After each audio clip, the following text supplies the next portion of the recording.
आप सभी भक्तों का हार्दिक स्वागत है हमारे आज के इस विशेष सत्र में। राम कथा हाँ खोलना को जाहिर कीधु। चलिए प्रभु जी मेरे ख्याल शायद अपने घर में किसी को आमंत्रित कर रहे हैं। आप सबसे आग्रह है कि कृपा करके अपने माइक्रोफोन म्यूट कर लें।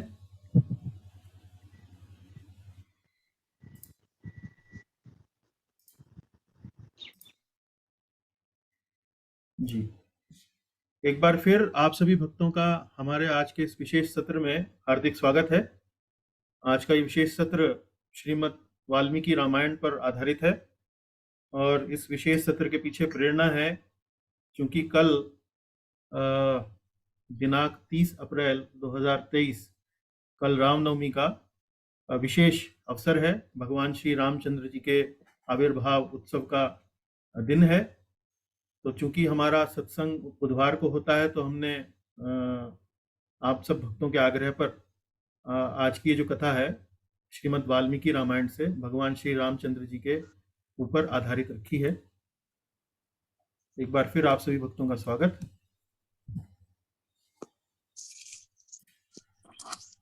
आज की कक्षा हम रामचरित श्रीमद् वाल्मीकि रामायण से मंथरा और कैकेयी के प्रसंग से जो शिक्षाएं हम ले सकते हैं उस पर आज हम विशेष रूप से चर्चा करेंगे। मंथरा और कैकेयी का प्रसंग बड़ा शिक्षाप्रद है। तो जो हमारे ग्रंथ हैं जैसे वाल्मीकि रामायण हो गया, महाभारत हो गए, इनमें दो प्रकार के पात्र आपको देखने को मिलते हैं। एक प्रकार के पात्र हैं जो सकारात्मक पात्र हैं, पॉजिटिव कैरेक्टर्स, और दूसरे प्रकार के जो पात्र हैं वो नकारात्मक पात्र अर्थात नेगेटिव कैरेक्टर्स। तो जो सकारात्मक पात्र हैं उनसे हम ये शिक्षा ले सकते हैं कि हमें जीवन में क्या करना चाहिए, और नकारात्मक पात्र वो हैं जिनसे हमें ये शिक्षा मिलती है कि हमें अपने जीवन में किस चीज से बचना चाहिए, किस चीज को दूर रखना चाहिए अपने जीवन से। तो मंथरा कैकेयी प्रसंग से जो हमें शिक्षाएं मिलती हैं वो विशेष रूप से शिक्षाएं उस दिशा में हैं जिसमें हम ये समझते हैं, ये सीखते हैं कि हमें किन चीजों से बचना चाहिए। तो बड़ा ही रोचक प्रसंग है। इसमें शिक्षा के बड़े गहन तत्व हैं, गहरे तत्व हैं, और आज की चर्चा हम उन्हीं पर आधारित रखेंगे। चर्चा को आगे बढ़ाने से पहले थोड़ा सा उत्सव का वातावरण बनाएंगे, वो भी एक भगवान श्री राम पर आधारित एक भजन से। तो आप सब भी इस भजन को गुनगुना सकते हैं अपना माइक्रोफोन म्यूट रखते हुए। भजन के जो बोल हैं वो आप स्लाइड पर यहाँ देख सकते हैं। भगवान श्री रामचंद्र भगवान की जय। प्रेम मुदित मन से कहो राम राम राम, श्री राम राम राम, श्री राम राम राम। प्रेम मुदित मन से कहो राम राम राम, श्री राम राम राम, श्री राम राम राम। प्रेम मुदित मन से कहो राम राम राम, श्री राम राम राम, श्री राम राम राम। पाप कटे दुख मिटे एक नाम राम, भव समुद्र सुखद नाव एक नाम राम। पाप कटे दुख मिटे एक नाम राम, भव समुद्र सुखद नाव एक नाम राम। श्री राम राम राम, श्री राम राम राम, श्री राम राम राम। परम शांति सुख निदान नित्य नाम राम, निराधार को आधार एक नाम राम। परम शांति सुख निदान नित्य नाम राम, निराधार को आधार एक नाम राम। श्री राम राम राम, श्री राम राम राम, श्री राम राम राम। श्री राम राम राम, श्री राम राम राम, श्री राम राम राम।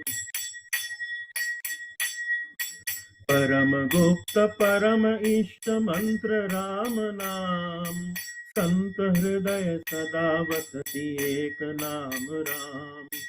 परम गुप्त परम इष्ट मंत्र राम नाम, संत हृदय सदा वसति एक नाम राम। श्री राम राम राम, श्री राम राम राम, श्री राम राम राम, श्री राम राम राम, श्री राम राम राम, श्री राम राम राम। महादेव सतत जपत दिव्य राम नाम, प्रेम सुमन विकस जीवन एक नाम राम।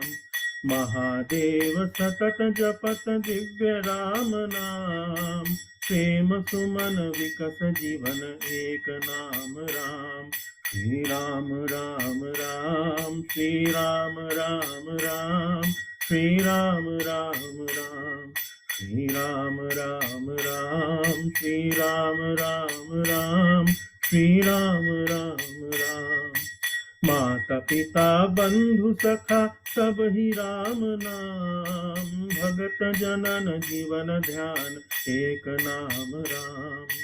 माता पिता बंधु सखा सब ही राम नाम, भगत जनन जीवन ध्यान एक नाम राम। श्री राम राम राम, श्री राम राम राम, श्री राम राम राम, श्री राम राम राम, श्री राम राम राम, श्री राम राम राम। प्रेम मुदित मन से कहो राम राम राम, श्री राम राम राम, श्री राम राम राम। प्रेम मुदित मन से कहो राम राम राम, श्री राम राम राम, श्री राम राम राम, श्री राम राम राम, श्री राम राम राम, श्री राम राम राम।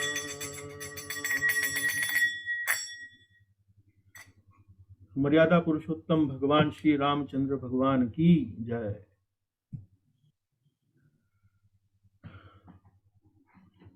कक्षा के आरंभ में मंगलाचरण प्रार्थना से अपनी कक्षा का श्री गणेश करेंगे। ओम अज्ञानतिमिरन्धस्य ज्ञानाञ्जनशलाकया चक्षुरुन्मीलितं येन तस्मै श्रीगुरवे नमः। श्रीचैतन्यमनोभीष्टं स्थापितं येन भूतले स्वयं रूपः कदा मह्यं ददाति स्वपदान्तिकं। वन्देऽहं श्रीगुरोः श्रीयुतपदकमलं श्रीगुरून् वैष्णवांश्च श्रीरूपं साग्रजातं सहगणरघुनाथान्वितं तं सजीवं साद्वैतं सावधूतं परिजनसहितं कृष्णचैतन्यदेवं श्रीराधा कृष्णपादान् सहगणललिता श्रीविशाखान्वितांश्च।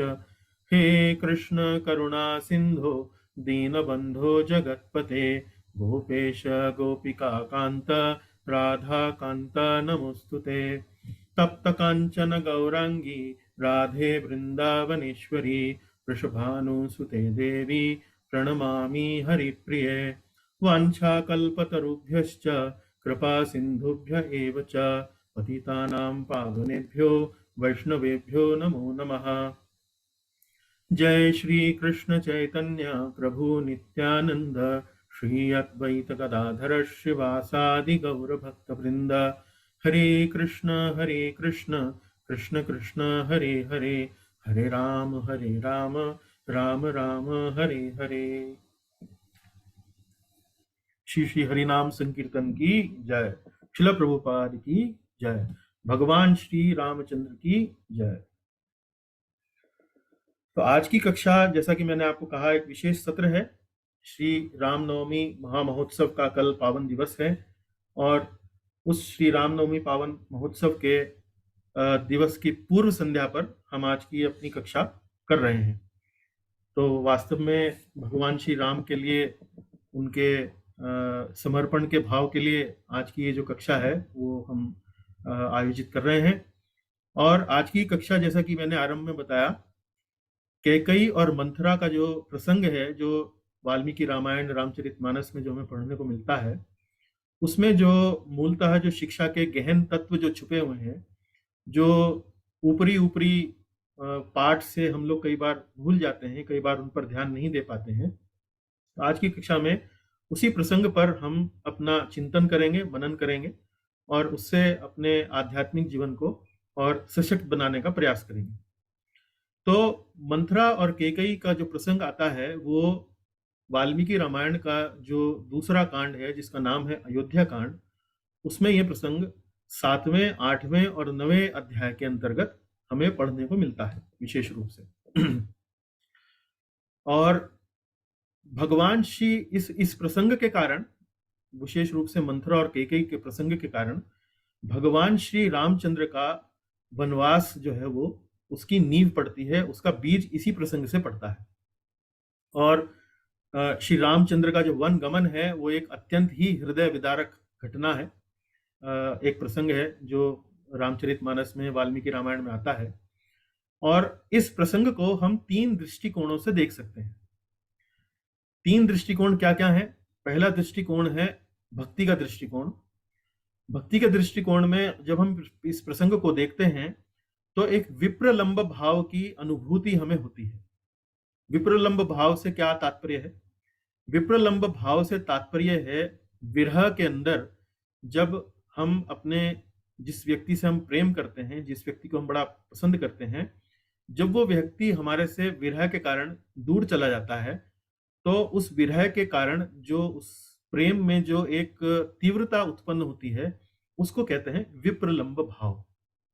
तो भगवान के भक्त जब भगवान श्री रामचंद्र का चरित्र का अध्ययन करते हैं कि किस प्रकार किसी दोष ना होने के कारण भी वो इतनी बड़ी विपत्ति को, इतनी बड़ी आपदा को हंसते हुए, मुस्कुराते हुए अपने जीवन में लेते हैं, उस संकट को, और बड़ी मर्यादा से, बड़ी शालीनता से उस घटना को अपने जीवन में उसका निर्वाह करते हैं। तो भक्तगण जब इस प्रसंग को पढ़ते हैं तो उनके मन में अपने इष्ट के लिए, अपने भगवान के लिए एक अतुलनीय प्रेम की जो एक भावना जो उत्पन्न होती है, उस करुणा के रस से, उस विप्रलंब भाव के रस से जो एक विशेष भाव जो हृदय में उत्पन्न होता है और जो उससे भक्ति जो उत्पन्न होती है, वो एक दृष्टिकोण है इस कथा को देखने का, और वो भक्तिमय दृष्टिकोण है। उसके अतिरिक्त एक दूसरा दृष्टिकोण है जिसको हम दैवीय दृष्टिकोण भी बोल सकते हैं। दैवीय दृष्टिकोण, दैवीय दृष्टिकोण का अर्थ ये है कि भगवत गीता के माध्यम से आप सभी ने पढ़ा है कि कैसे ये जो पूरा जगत है, ये जो पूरा भौतिक जगत है, जिसकी रचना भगवान करते हैं, और इस जगत के अंदर अनेक जीवों को यहाँ पर वो भेजते हैं, उनका जन्म यहाँ होता है, और वो अलग अलग प्रकार से इस जगत में अपने अपने आनंद के लिए, भोग विलास के लिए यहाँ पर आते हैं और रहते हैं।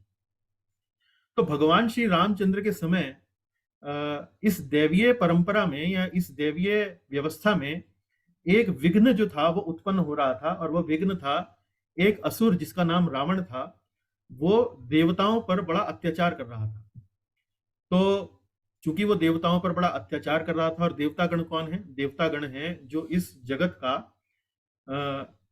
जो कार्यभार है उसको देखते हैं। तो भगवान जो है इस जगत का निर्माण करते हैं, और इस जगत का जो पालन है, कार्यभार है, वो शक्ति वो देवी देवताओं को देते हैं, जिनके माध्यम से वो इस जगत का पालन करते हैं। तो जब रावण का इस प्रकार से अत्याचार बढ़ गया था, तो देवतागण जो है वो भगवान श्री विष्णु के पास, क्षीर सागर के पास प्रार्थना करने जाते हैं ब्रह्मा जी के माध्यम से, और भगवान आश्वासन देते हैं कि वो रावण का वध करने के लिए अवतार लेंगे। तो ये दूसरा दृष्टिकोण है कि भगवान श्री राम यदि वन ना जाते और सिर्फ वहां अयोध्या में राजकाज में ही लगे रहते हैं, तो ये जो प्रयोजन था देवी देवताओं का, ये पूर्ण नहीं होता। तो श्री राम का वन जाना आवश्यक था कथा में, ताकि वे वहां पर साधु संतों की रक्षा कर सकें, और वहां पर माता सीता का अपहरण हो, और वो एक कारण बने रावण का वध करने का। तो ये दूसरा दृष्टिकोण है। तीसरा दृष्टिकोण है नैतिकता। नैतिकता का दृष्टिकोण ये है कि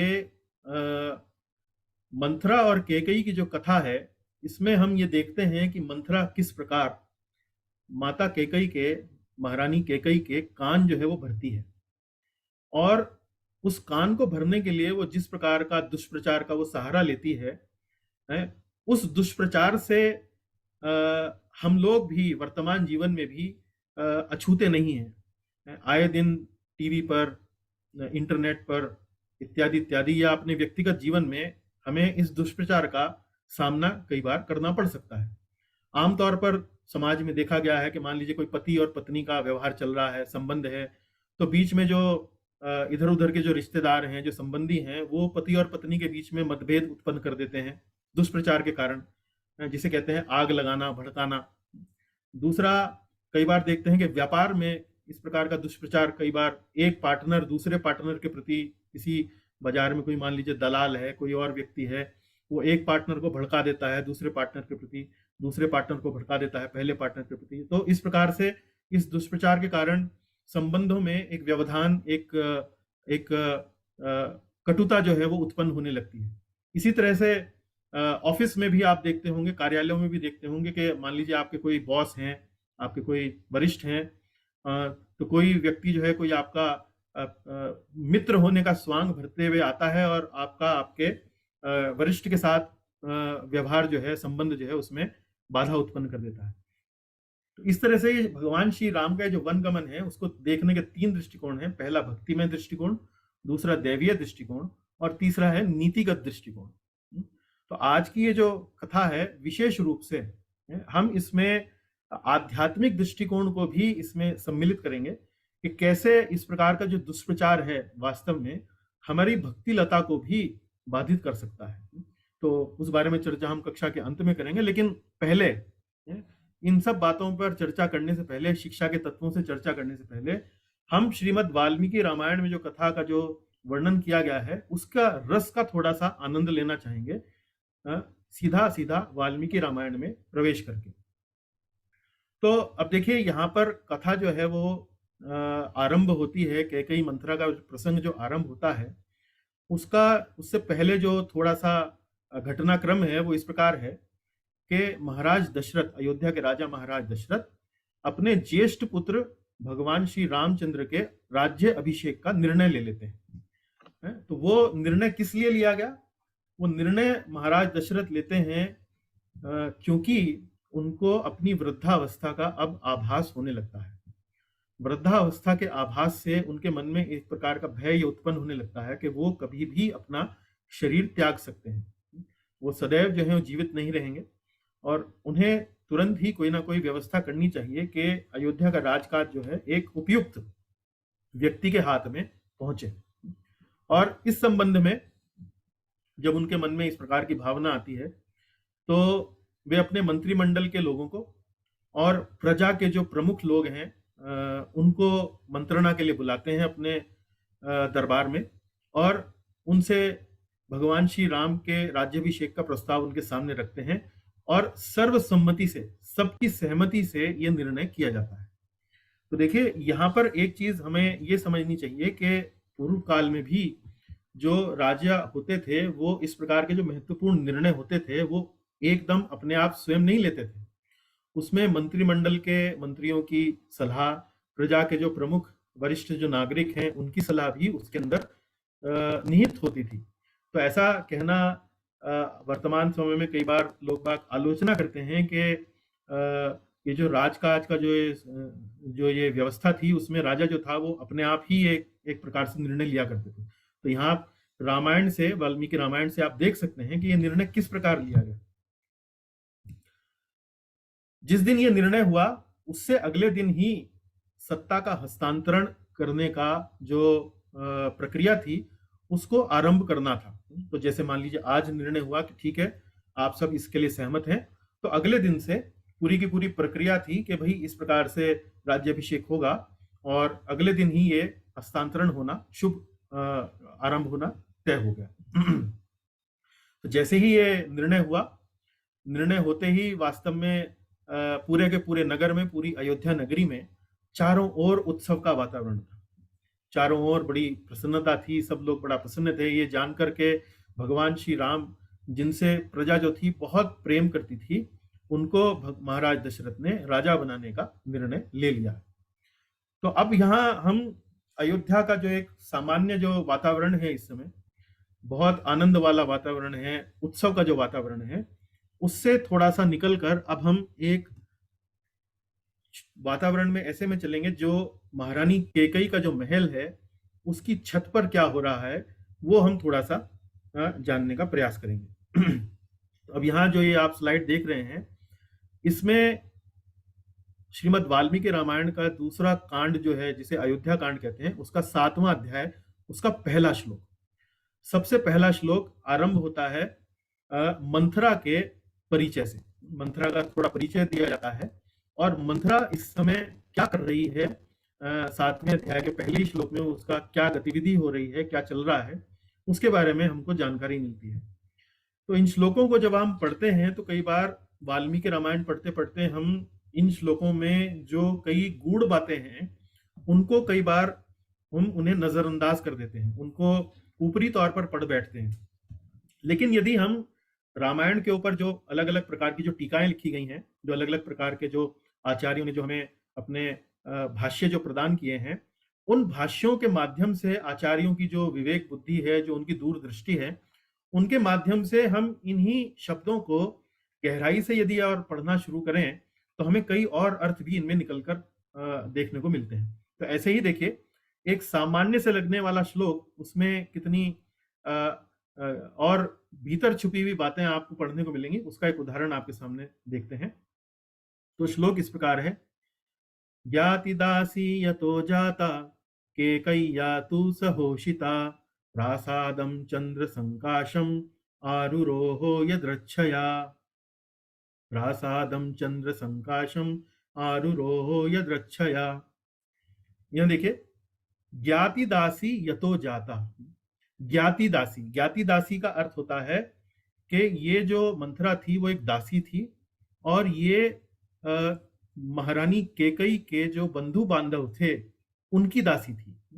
तो इससे अर्थ क्या निकलता है कि ये जो दासी थी, ये जब महारानी कैकेयी का विवाह हुआ अयोध्या नरेश महाराज दशरथ से, तब ये एक प्रकार से दहेज में महारानी कैकेयी के साथ आई थी। तो ये बहुत पुरानी थी, काफी समय से महारानी कैकेयी के साथ ये थी वहां पर।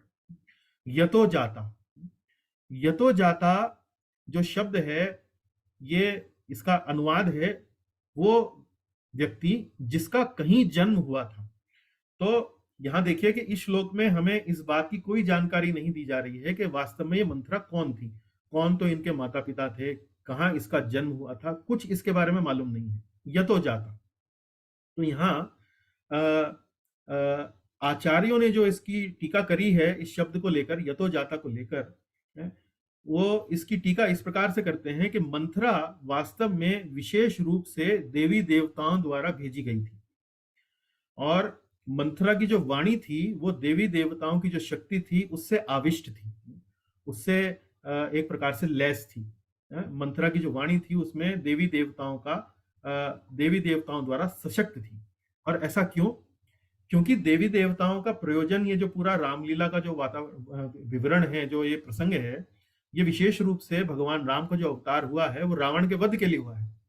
और यदि यहाँ पर अब भगवान राम का राज्याभिषेक होने वाला है और राज्याभिषेक होने के बाद यदि महाराज राम जो है वो दशरथ अयोध्या का राजकाज ही संभालने वाले हैं, तो रावण का वध कैसे होगा? तो इसलिए यहाँ यतो जाता शब्द की जो व्याख्या आचार्यों ने करी है कि जिसका कहीं जन्म हुआ था, अर्थात उसका जन्म गोपनीय है। तो देवतागण ने वास्तव में गोपनीय गोपनीयता के कारण वास्तव में मंथरा का जन्म कहाँ हुआ था ये बात छुपाई है, इसको गुह्य रखा है, इसको कॉन्फिडेंशियल रखा है। तो ये यतो जाता शब्द से हम आचार्यों की भाष्य से, उनकी टीकाओं से समझ सकते हैं। कैकेय्या तु सहोषिता, सहोषिता का अर्थ ये है वो साथ रहा करती थी। किसके साथ? कैकेयी के साथ। तो सहोषिता शब्द से हम क्या समझ सकते हैं कि भाई कोई भी महारानी के साथ उसकी दासी यदि उसी के साथ रह रही है तो इसका मतलब क्या है? तो वो दासी जो है वो कैकेयी की, महारानी कैकेयी की प्रिय दासी थी, प्रिय दासी थी। तो अब रामायण के प्रसंगों से, उनके श्लोकों से हमें ये भी पता लगता है कि ये जो कैकई थी ये वास्तव में कुब्जा थी। कुब्जा मतलब इसका कुबड़ निकला हुआ था, जो कमर कमर का जो हिस्सा था वो उभरा हुआ था, तो ये झुककर चलती थी, वृद्ध थी, चिड़चिड़ी थी। तो यहाँ पर देखिए जो सहोशिता शब्द है, उससे हमें दो तीन बातें पता लगती हैं। सहोशिता शब्द से, जैसा कि मैंने कहा कि ये महारानी कैकई की प्रिय दासी थी और महारानी कैकई के साथ ही उनके महल में रहा करती थी। तो और कैकई का क्या स्तर था, कैकई का क्या स्तर था अयोध्या में? कैकई जो थी वो महाराज दशरथ की प्रिय रानी थी। तो महाराज दशरथ की 3 रानियों में सबसे प्रिय जो थी वो कैकई थी, और कैकई जो सबसे प्रिय रानी थी उनकी सबसे प्रिय दासी एक प्रकार से ये मंथरा थी। तो अब ये जो मंथरा थी, जो ये कुब्जा थी, इसका लोग बाग, चूंकि ये कुब्जा थी तो इसका कभी कभी उपहास किया करते थे कि अरे तू तो बुढ़ी है, तू तो, तेरा तो कुबड़ निकला हुआ है। लेकिन वो उपहास जो था वो कोई ऐसा नहीं था कि किसी दुर्भावना के कारण था, जैसे कई बार हंसी मजाक हो जाती है तो उस प्रकार से इसका उपहास होता था। लेकिन कुब्जा को वो वास्तव में बहुत ही अप्रिय लगता था। जब उसका कोई मजाक उड़ाता या उसका उपहास करता तो उसको बहुत ज्यादा अप्रिय लगता था। तो जब से वो महारानी कैकई की प्रिय दासी बनी, और महारानी कैकई जो थी महाराज दशरथ की प्रिय दासी थी, महाराज दशरथ की प्रिय पत्नी थी, रानी थी, तो कुब्जा का भी जो स्तर था, जो एक समाज में जो उसकी जो स्वीकृति थी वो ऐसी थी कि भाई वो तो महाराज की प्रिय रानी की प्रिय दासी है। तो जब से उसको ये स्तर प्राप्त हुआ, जब से उसको ये पद जो था एक प्रकार से प्राप्त हुआ कुब्जा को, तो उसे अपने इस पद से बड़ा ही आसक्ति हो गई, क्योंकि इस पद पर पहुंचने के बाद उसका कोई उपहास नहीं किया करता था, उसका कोई मजाक नहीं उड़ाता था। तो इसलिए कुब्जा को ये बात बड़ी इस बात से उसको बड़ा लगाव था कि वो महारानी कैकई की प्रिय दासी थी। तो जैसे कोई व्यक्ति अपनी संपदा को, अपनी धन संपत्ति को बड़ा संभाल के रखता है, तो इसके लिए कुब्जा के लिए बड़ा ही संवेदनशील विषय था कि वो अपने इस स्थान को, अपने इस पद को ना छोड़े। अब यहाँ पर इस श्लोक में लिखा गया है, प्रासादम चंद्र संकाशम। प्रासादम, प्रासाद मतलब महल, राजभवन। तो महारानी कैकई के राजभवन जो एक चंद्रमा के समान था, ये जो कुब्जा थी, पाप बुद्धि जो मंथरा थी, ये एक दिन, अभिषेक से एक दिन पूर्व, आरूरोह यदृच्छया, अपनी ही इच्छा से उसका मन किया कि भाई चलो ऊपर छत पर जाकर थोड़ा सा मनोरंजन करते हैं, थोड़ा शीतल हवा का आनंद लेते हैं। तो इस प्रकार से अपनी इच्छा से वो उस छत पर चढ़ जाती है, और छत पर चढ़कर वो क्या देखती है? छत पर चढ़कर देखती है कि अयोध्या नगरी कितनी सजी हुई है। अयोध्या नगरी में बड़ा उत्सव का वातावरण है। सारे नगर में जो सड़कें हैं उन पर सुगंधित जल छिड़का जा रहा है, अलग अलग बड़े बड़े द्वार बनाए जा रहे हैं, झंडे लहराए जा रहे हैं। और फिर कहीं से उसको दिखाई पड़ता है कि कौशल्या, महारानी कौशल्या के महल में भी महारानी जो कौशल्या हैं वो धन वितरित कर रही हैं। और धन वितरित करते उनको देखकर इस मंथरा के दिमाग में ये खटकता है कि वास्तव में ऐसा लगता है कि इस उत्सव का कारण कहीं ना कहीं राम से संबंधित है, क्योंकि अगर ये राम से संबंधित नहीं है तो ये कौशल्या इतना धन वितरित क्यों कर रही है? तो ये इस प्रकार से उसके मन में यहाँ पर ये भाव चल रहे हैं, छत पर खड़ी होकर यही सब देख रही है। तो अब उसके मन में एक शंका उत्पन्न होती है, उसके मन में एक संशय उत्पन्न होता है, एक प्रश्न उठता है कि भाई ये सब क्यों हो रहा है, क्या हो रहा है? तो ये फिर वहां पर उस नगर में एक दासी जो है वो वहां से गुजर रही होती है, जो कौशल्या के महल से ही होती है वो दासी। तो उस दासी से कौशल्या, ये मंथरा जो है वो एक प्रश्न पूछती है। अब देखिए वो प्रश्न किस प्रकार से पूछती है, ये उसी अध्याय के 8वें श्लोक में यहाँ पर आपके सामने प्रस्तुत है, वो देखिए। वो उस दासी से पूछती है, उत्तमेनाभिसंयुक्ता हर्षेणार्थ परासति, राजमाता धनम किम नो जनेभ्य संप्रयच्छति।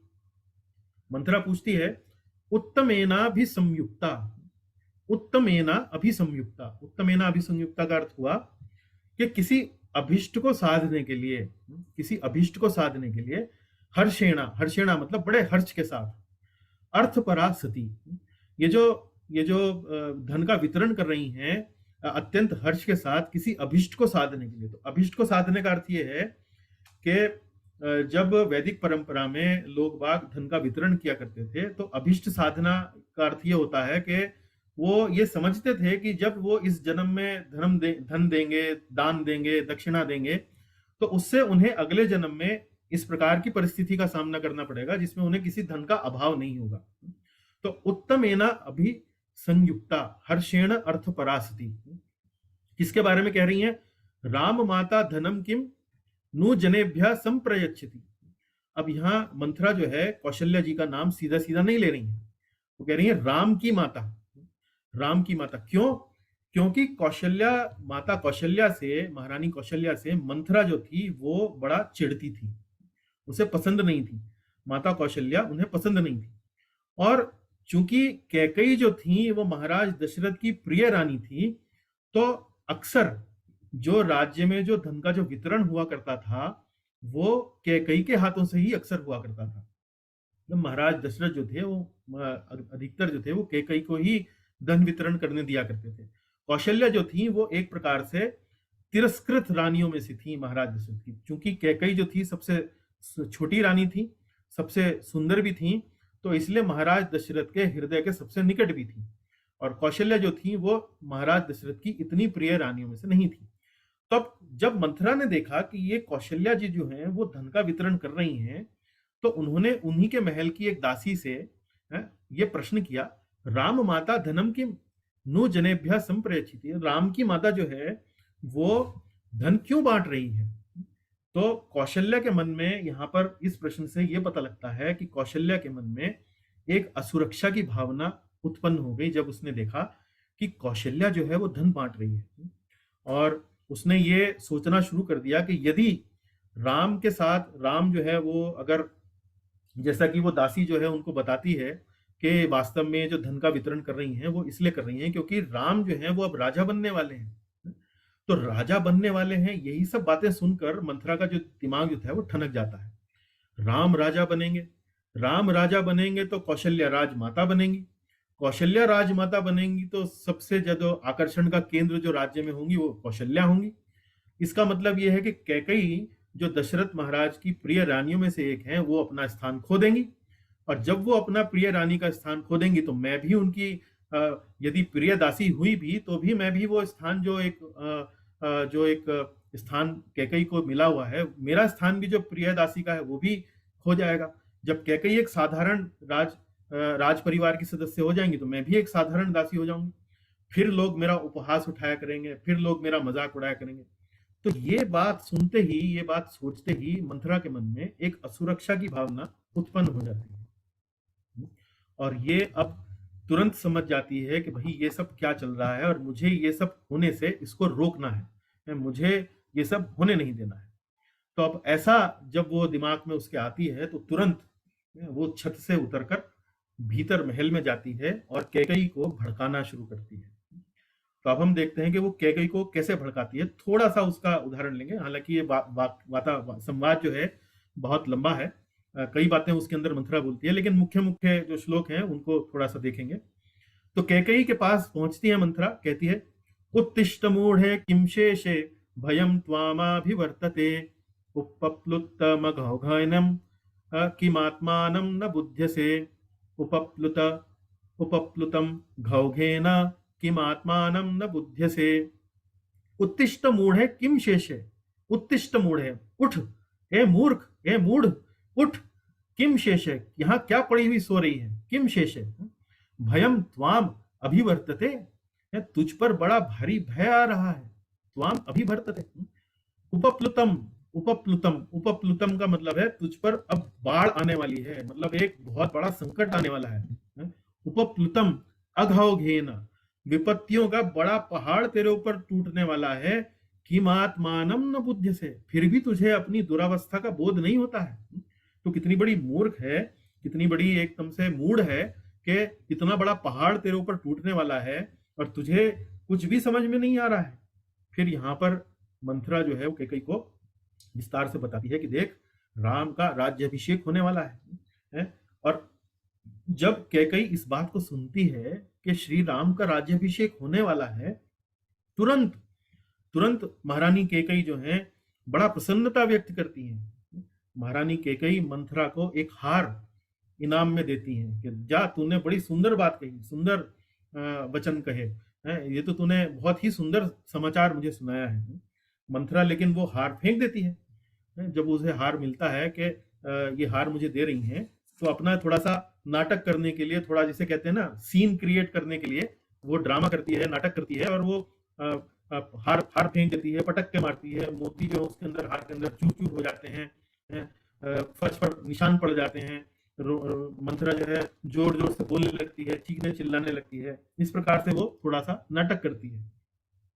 और फिर कैकेयी जानती थी, क्योंकि ये बुढ़ी हो चुकी थी, कुब्जा थी, कैकेयी थोड़ा सा समझती थी इस अपनी दासी के स्वभाव को कि भाई ये थोड़ा चिड़चिड़े स्वभाव की तो है? और ये कभी कभी इस प्रकार का व्यवहार करती है? लेकिन मंथरा कैकेयी जो है वो मंथरा से यही कहती हैं कि भाई देखो, दशरथ महाराज तो ठीक ही तो कर रहे हैं, ऐसा क्या गलत कर रहे हैं। और अपने विचार जो है वो इस प्रकार से व्यक्त करती हैं महारानी कैकेयी। महारानी कैकेयी कहती हैं, रामेवा भरतेवाहम, रामेवा भरतेवाहम विशेषम नोपलक्ष्ये, तस्मात् तुष्टास्मि रजराजा रामं राज्याभिषेक्षिते, तस्मात् तुष्टास्मि यद्राजा रामं राज्य अभिषेक्ष्यते। अर्थात रामे वा भरते वाहम विशेषम नोपलक्ष्ये, मैं राम और भरत में कोई भेद नहीं समझती हूँ। रामे वा भरते वा हम विशेषम न उपलक्ष्ये, मैं कोई इसमें भेद नहीं समझती हूँ। राम और भरत मेरे लिए बिल्कुल समान है। तस्मात् तुष्टास्मि, तुष्ट, तुष्ट मतलब बड़ी संतुष्टि है, बड़ी प्रसन्नता है। ये सब जानकर जो तुमने मुझे अभी अभी बताया, तस्मात्, ये सब जानकर जो तुमने बताया, तुष्टास्मि, मैं बड़ी प्रसन्न हूं।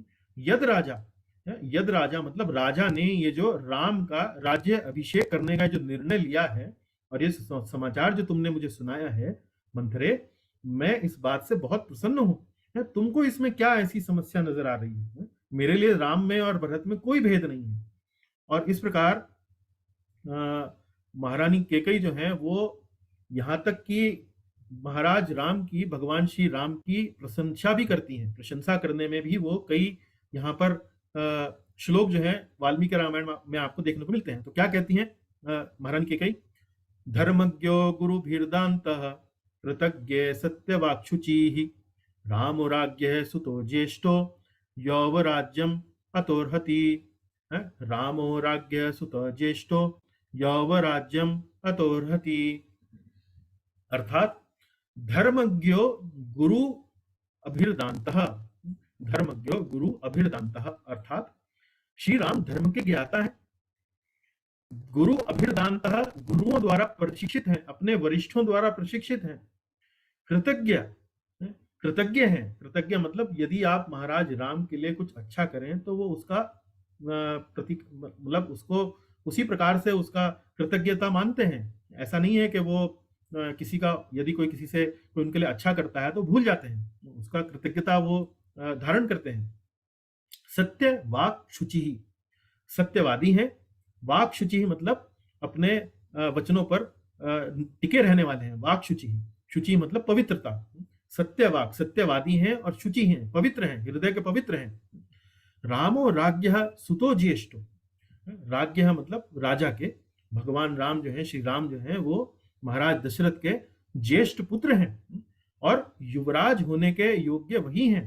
तो इसमें गलत क्या है मंथरा? बिल्कुल उचित निर्णय हुआ है और मैं तो इससे बहुत अधिक प्रसन्न हूं। मुझे इस निर्णय में कोई भी दोष नजर नहीं आता है। इस प्रकार ये संवाद जो है वो धीरे धीरे आगे बढ़ता है और महारानी कैकेयी जो है वो भगवान श्री राम के समर्थन में कई कारण देती हैं कि महाराज राम का या भगवान श्री राम का राज्याभिषेक जो हो रहा है वो किस लिए एकदम उचित निर्णय है। देखिए, अलग अलग यहाँ पर अलग अलग श्लोकों में महारानी कैकेयी ये बातें बोलती हैं। श्री राम अपने भाइयों का पालन एक पिता की भांति करते हैं या एक पिता की भांति करेंगे। महारानी कैकेयी को इतना विश्वास था कि श्री राम जो है वो अपने भाइयों का तिरस्कार नहीं करेंगे। और मान लीजिए भगवान श्री राम को राज्याभिषेक उनका हो भी जाए तो कोई बात नहीं, 100 वर्ष के बाद वो जो है राज्य जो है वो भरत को मिल जाएगा, भरत को दे देंगे। भरत जो थे उनका नंबर दूसरा था, पहले राम थे, फिर भरत थे, फिर लक्ष्मण थे और फिर शत्रुघ्न थे। फिर तीसरा समर्थन इस प्रकार से करती हैं, श्री राम अपने भाइयों को अपने ही समान मानते हैं। तो तुम ये जो बात बोल रही हो कि वो भरत का तिरस्कार करेंगे और मुझे दूध में मक्खी की तरह निकाल के फेंक देंगे, कौशल्या जो है वो राजमाता हो जाएंगी, ये सब तुम क्या अनर्गल बात कर रही हो। और फिर अंत में कहती हैं, श्री राम वास्तव में मेरी सेवा तो कौशल्या से भी बढ़कर करते हैं। वास्तव में कौशल्या राम की माता है, लेकिन श्री राम जितनी मेरी सेवा करते हैं वो तो अपनी माता की भी उतनी सेवा नहीं करते हैं।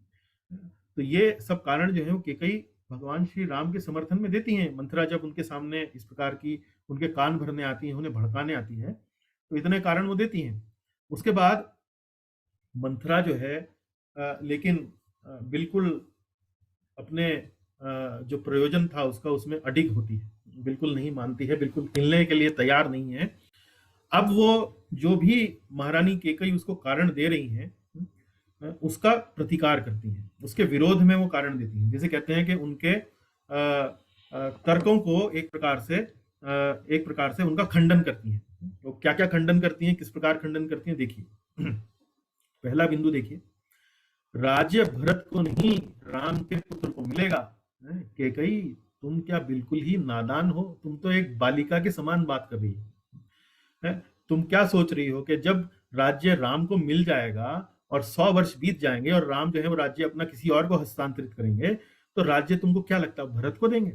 नहीं, भरत को नहीं देंगे। जो उनका ज्येष्ठ पुत्र होगा या जो उनका पुत्र होगा राज्य उसको मिलेगा। तुम कैसी बच्चों वाली बात करती हो, तुम एक छोटी सी लड़की के समान बात कर रही हो। फिर राजा के सभी पुत्र सिंहासन पर नहीं बैठते हैं। राजा दशरथ जी जो है राम को राजा बना रहे हैं, तो ऐसा नहीं है, ऐसा नहीं होता है कि एक राजा बनेगा फिर दूसरा भी राजा बनेगा फिर तीसरा भी बनेगा फिर चौथा भी बनेगा। कोई लाइन लगा के नहीं बन रहा है यहाँ पे राजा। एक ही पुत्र को राज्य मिलता है और वही राज्य करता है और उसके बाद उसके पुत्र को राज्य मिलता है। और तुम और भरत, तुम तो वास्तव में तुमको तो ऐसे निकाल के फेंक दिया जाएगा जैसे दूध में से मक्खी को निकाल के फेंकते हैं। तो उसके बाद मंथरा जो है वो इस प्रकार के प्रश्न उत्तर करती है। वो कहती है कि अच्छा ये बताओ कि इस समय महाराज दशरथ ने राम को राजा बनाने का या युवराज बनाने का जो निर्णय लिया है, इसी समय क्यों लिया है? इस समय जब दशरथ ने जब भरत और शत्रुघ्न वास्तव में अयोध्या में है ही नहीं है, इस समय उनको राज्य युवराज बनाने का क्यों सब ये सब किया जा रहा है? ना उन्हें बताया गया, ना उन्हें यहाँ बुलाया गया, उनकी अनुपस्थिति में ये सब काम हो रहा है। तो अब यहाँ से केकई जो है उसकी जो घंटी है दिमाग की वो बजनी शुरू होती है। हालांकि अभी कुछ नहीं बोल रही है वो, लेकिन उसके मन में जो एक शंका का जो बीज है वो लगभग यहाँ से बोना एक तरह से उगना शुरू हो जाता है। और फिर वो एक बात और बोलती है मंथरा, क्यों भविष्य में राम की माता तुम्हारे साथ अपने वैर का प्रतिशोध नहीं लेंगी? है कि तुमने जाने में अनजाने में जो कई बार राजा की प्रिय रानी होने के कारण राम की माता का कभी तिरस्कार किया है या उनको अनदेखा किया है, तो जब राम की माता कौशल्या जब राजमाता बन जाएंगी तो तुम्हें क्या लगता है वो भूल जाएंगी? तुम्हें क्या लगता है जो उनके साथ अब तुम कर रही हो या जाने में अनजाने में जो तुम कर रही हो, तुमको क्या लगता है भविष्य में वो सब भूल जाएंगी? क्या वो अपने वैर का प्रतिशोध नहीं लेंगी?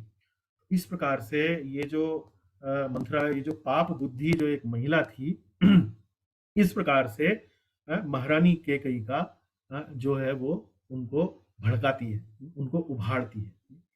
अब महारानी केकई ये सब बातें सुनकर मंथरा की बातों में आ जाती है और उनका जो पहली प्रतिक्रिया होती है बड़ी क्रोध की होती है। ये नहीं, ऐसा नहीं हो सकता, राज्य तो भरत को ही मिलेगा, राज्याभिषेक तो भरत को ही मिलेगा। तुम मुझे बताओ कैसे ये हम कर सकते हैं? कल ही अब ये सब होने वाला है, हम कैसे कर सकते हैं? तो मंथरा कहती है कि मैं सब सोच के आई हूँ, तुम्हें शायद ध्यान नहीं होगा लेकिन मैं तुम्हें स्मरण दिलाना चाहती हूँ कि आज से कई वर्ष पूर्व जब तुमने अपने पति का प्राणों की रक्षा करी थी तो उन्होंने तुमसे 2 वर मांगने के लिए कहा था और तुमने वो वर मांगे नहीं थे। आपने कहा था कि उचित समय आएगा तो मैं मांग लूंगी।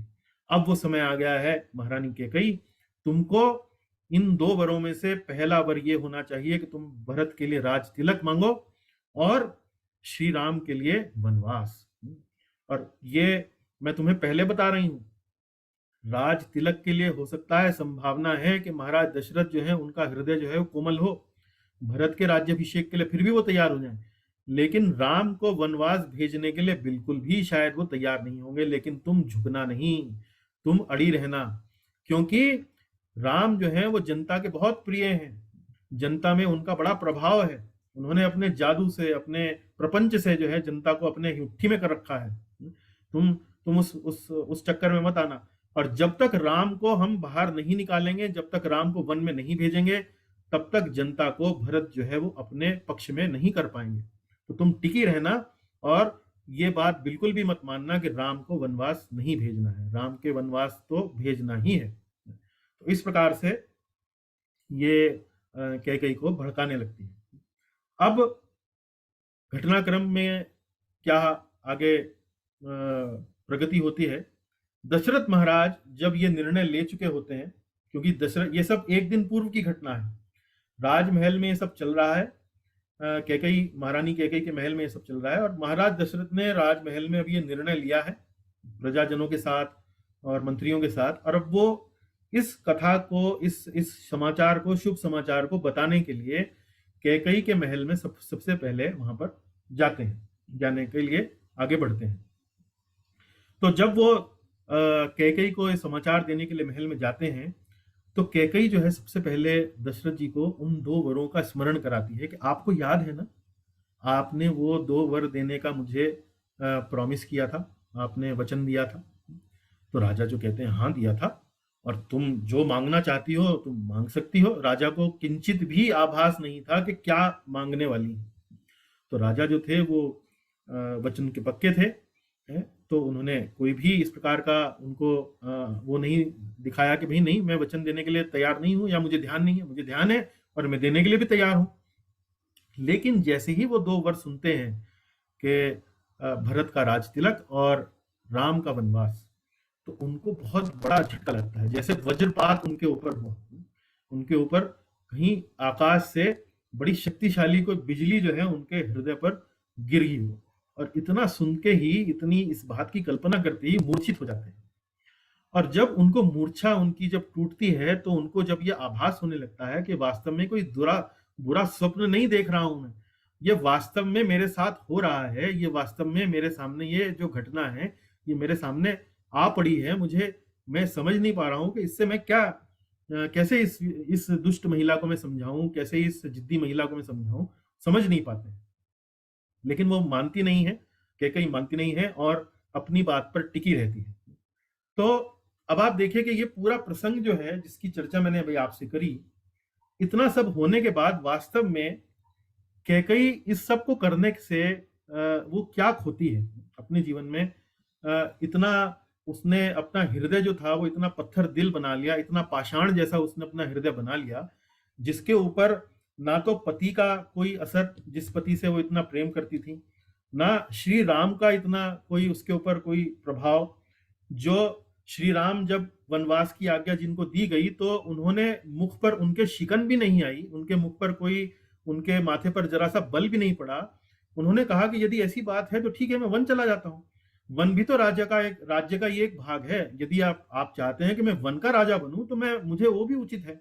राज्य, वन में अनेक ऋषि होते हैं, महात्मा होते हैं, मैं उनके साथ सत्संग करूंगा, मैं आनंद में रहूंगा। तो ऐसा श्री राम का चरित्र था। ऐसा जब उन्होंने ये समाचार सुना तो उस राम के प्रति भी उसके हृदय में करुणा नहीं जागृत हुई, ना ही उस स्त्री के हृदय में रानी सीता जी के प्रति कोई करुणा उत्पन्न हुई। जब उन्होंने देखा कि सीता जो है उसने वनवासिनी का वेश धारण कर लिया है, वलकल वस्त्र, वृक्ष की छाल जो है उसने धारण कर ली है, तब भी उसके मन में कोई करुणा नहीं जागृत हुई। ना ही जब वशिष्ठ जी ने उसको कितना समझाया, कितना उसको सुबुद्धि देने का प्रयास किया, तब भी उसके मन में कोई आदर की भावना जागृत नहीं हुई। ना ही उसके मन में इस बात का कोई भय था कि प्रजावासी क्या सोचेंगे, मंत्रिमंडल क्या सोचेगा, सभासद क्या सोचेंगे। कोई भी उसके मन में, हृदय में दया नहीं थी। तो इस प्रकार का व्यवहार करा उसने जरूर। उसने अपने 2 वर तो ले लिए, लेकिन 2 वर मिलने के एवज में, उसके मूल्य में उसने बहुत कुछ खोया, बहुत कुछ खोया। तो कैकेयी ने विशेष रूप से क्या-क्या खोया? कैकेयी ने विशेष रूप से क्या-क्या खोया? उसने वास्तव में 3 चीजें खोई, और वो 3 चीजें क्या थी? कैकेयी ने खोया अपने पति का प्रेम। कैकेयी ने सबसे पहले क्या खोया? अपने पति का प्रेम। देखिए, अपने पति का प्रेम कैसे खोया? तो जब कैकेयी अपनी जिद पर अड़ी रहती हैं और बिल्कुल नहीं मानती हैं, तो ये वचन जो है महाराज दशरथ जो हैं वो बोलते हैं कैकेयी के लिए। क्या कहते हैं? यस्ते मंत्र कृता पाणिर अग्नौ पापे मया धृताः तं त्यज्यामि स्वजं चैव तव पुत्रं त्वया सह। तं त्यज्यामि स्वजं चैव तव पुत्रं त्वया सह। अर्थात पापे, पापे मतलब अरि पापिन है, अरि पापिन यस्ते मंत्र कृतः, मंत्रोच्चारण के मध्य, पाणिर अग्नो मया धृतः। पाणिर अग्नो, पाणी मतलब हाथ, अग्नो, अग्नो मतलब अग्नि को साक्षी मानते हुए, पाणी, पाणिर मतलब मैंने तेरा हाथ पकड़ा था, मया मैंने धृता मतलब पकड़ा था। यस्ते मंत्र कृता पाणिर अग्नौ पापे मया धृता। अरे पापिन, मंत्रोच्चारण के मध्य अग्नि को साक्षी मानते हुए मैंने तेरा हाथ पकड़ा था, मैं उस हाथ को त्यागता हूं। तम त्यजामी, मैं उस हाथ को त्यागता हूं। और मैं कुछ और भी त्यागता हूं। क्या है? स्वजम चैव तव पुत्रम त्वया सह। स्वजम, स्वजम मतलब मेरे द्वारा उत्पन्न, मेरे द्वारा तेरे माध्यम से उत्पन्न जो तेरा पुत्र है, उसे और तुझे, दोनों को मैं आज यहां पर त्यागता हूं, तथा मुझे और तेरे पुत्र को भी जो मेरे द्वारा उत्पन्न हुआ है, आज मैं त्यागता हूं। तो ये दशरथ के मन के भाव हैं, जब दशरथ ने बड़े भारी हृदय से महारानी कैकेयी को वो जो 2 वर थे जब उनको प्रदान किए, तो ये उद्गार जो हैं ये महाराज दशरथ के हैं। तो कैकेयी ने 2 वर तो प्राप्त कर लिए, लेकिन क्या खोया? अपने पति का प्रेम उसने खोया।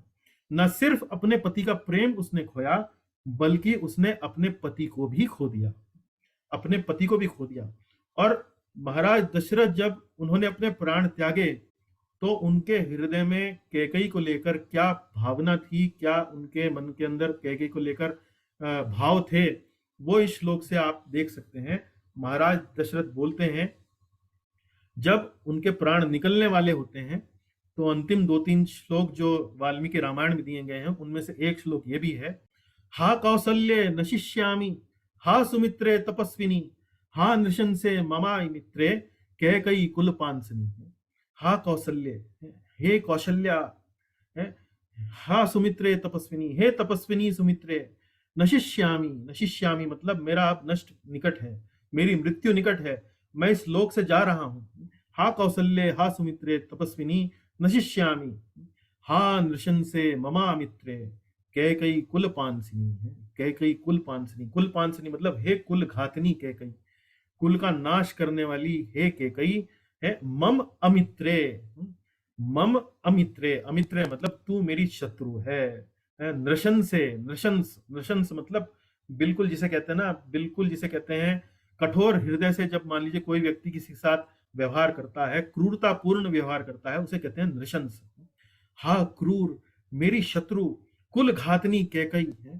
तो इस प्रकार से ये जो भाव है महाराज दशरथ के, जब वो अपना प्राण त्यागते हैं, अपना शरीर त्यागते हैं, इस प्रकार की भावना लेकर वो कैकेयी को लेकर हो जाते हैं। लेकिन कैकेयी जो है, इतना सब होने के बाद भी वो टस से मस नहीं होती है। अब आप देखिए, तो कैकेयी ने न सिर्फ अपने पति का प्रेम खोया, अपने पति को खोया, बल्कि जिस पुत्र को लेकर उसने ये सब काम किया, ये सब कृत्य किया, उस पुत्र की आदर, उस पुत्र के प्रेम को भी उसने एक प्रकार से खो दिया। महाराज भरत ने पूरी जीवन जो है वो कैकेयी को माता नहीं कहा। तो देखिए भरत जी जब वो उनको पता लगता है कि इस प्रकार से उनकी अनुपस्थिति में ये सब काम हो गया है, भगवान राम जो है, श्री राम, मेरे बड़े भाई श्री राम जो है वन को चले गए हैं और मेरे पिता, मेरे देवता समान पिता जो है उनकी मृत्यु हो चुकी है, और उसका कारण कौन है? उसका कारण है मेरी ये कुल घातनी, ये मेरी दुराचारिणी माता। तो भरत जी जो है वो कैकेयी को बड़ी कड़ी फटकार लगाते हैं, और ये पूरा वृत्तांत जो है वो 74वें अध्याय में आप देखते हैं कि वहां भरत जी का और कैकेयी का जो संवाद है, उसमें भरत जी जो है वो कैकेयी के लिए कौन कौन से शब्द बोलते हैं, कितना उनको बुरा भला कहते हैं, और अपने अपने भाग्य को कितना कोसते हैं कि मैं तेरे कोख से मेरा जन्म हुआ। तो क्या कह रहे हैं? मातृ रूपे ममामित्रे नृशंसे राज्य कामुके नातेह माभिभाष्योस्मि दुर्वृत्ते पतिघातिनी नतेह मभिभाष्योस्मि दुर्वृत्ते पतिघातिनी। मातृ रूपे मम अमित्रे, माता के रूप में वास्तव में तू मेरी शत्रु है। मम अमित्रे नृशंसे राज्य कामुके, नृशंस क्रूरता पूर्ण कर्म करने वाली, राज्य की लोभी, राज्य कामुके, राज्य की लोभी एक स्त्री है तू। न तेह मां अभिभाष्यो अस्मि, है न तेह मम अभिभाष्यो अस्मि, अर्थात तू मुझसे अब बात नहीं करेगी, तू मुझसे बात नहीं करेगी। भाष्यो अस्मि, अभिभाषण, अभिभाषण मतलब वार्तालाप करना। अब तू मुझसे बात नहीं करेगी, मैं तुझसे जीवन भर कभी बात नहीं करूंगा। अर्थात दुर्वृत्ते पति घातिनी है, दुराचारिणी है, दुर्वृत्ते जिसकी वृत्ति जो है वो बड़ी गंदी है, बड़ी दुराचारी है।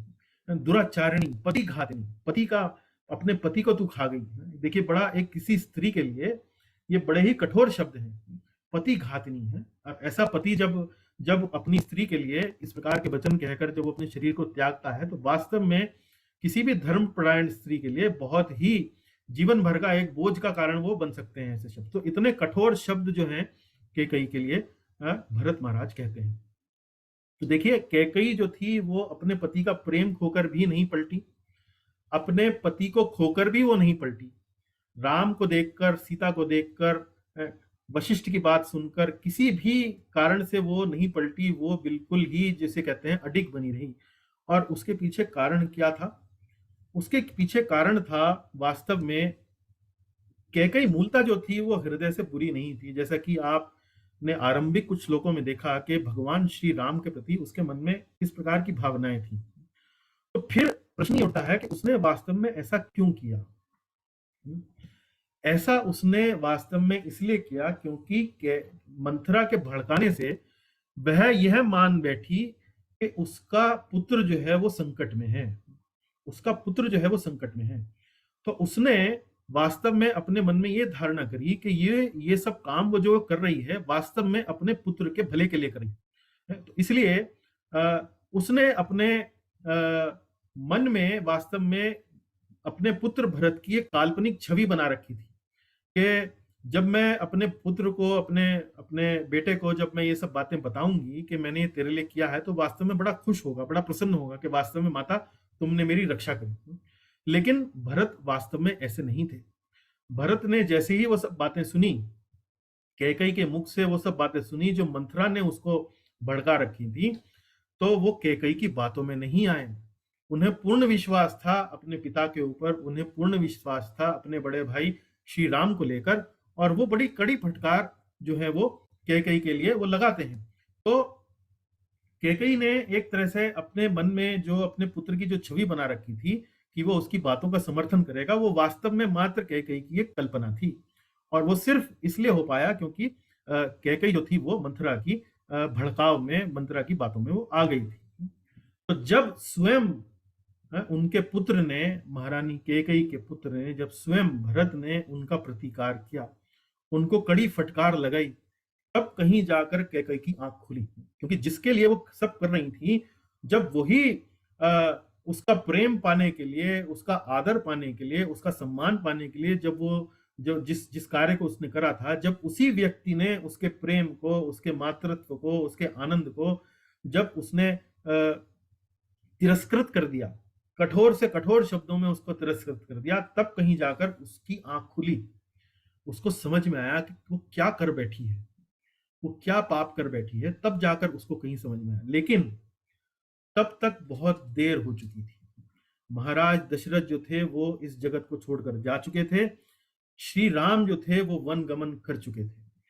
इतनी देर हो चुकी थी, हालांकि उसने पश्चाताप किया, उसने इस स्थिति को पुनः स्थापित करने की प्रयास किया, वो वन भी गई, उसने श्री राम के चरणों में गिरकर क्षमा याचना भी करी, लेकिन अभी वो सब कुछ हो नहीं पाया, बहुत देर हो चुकी थी।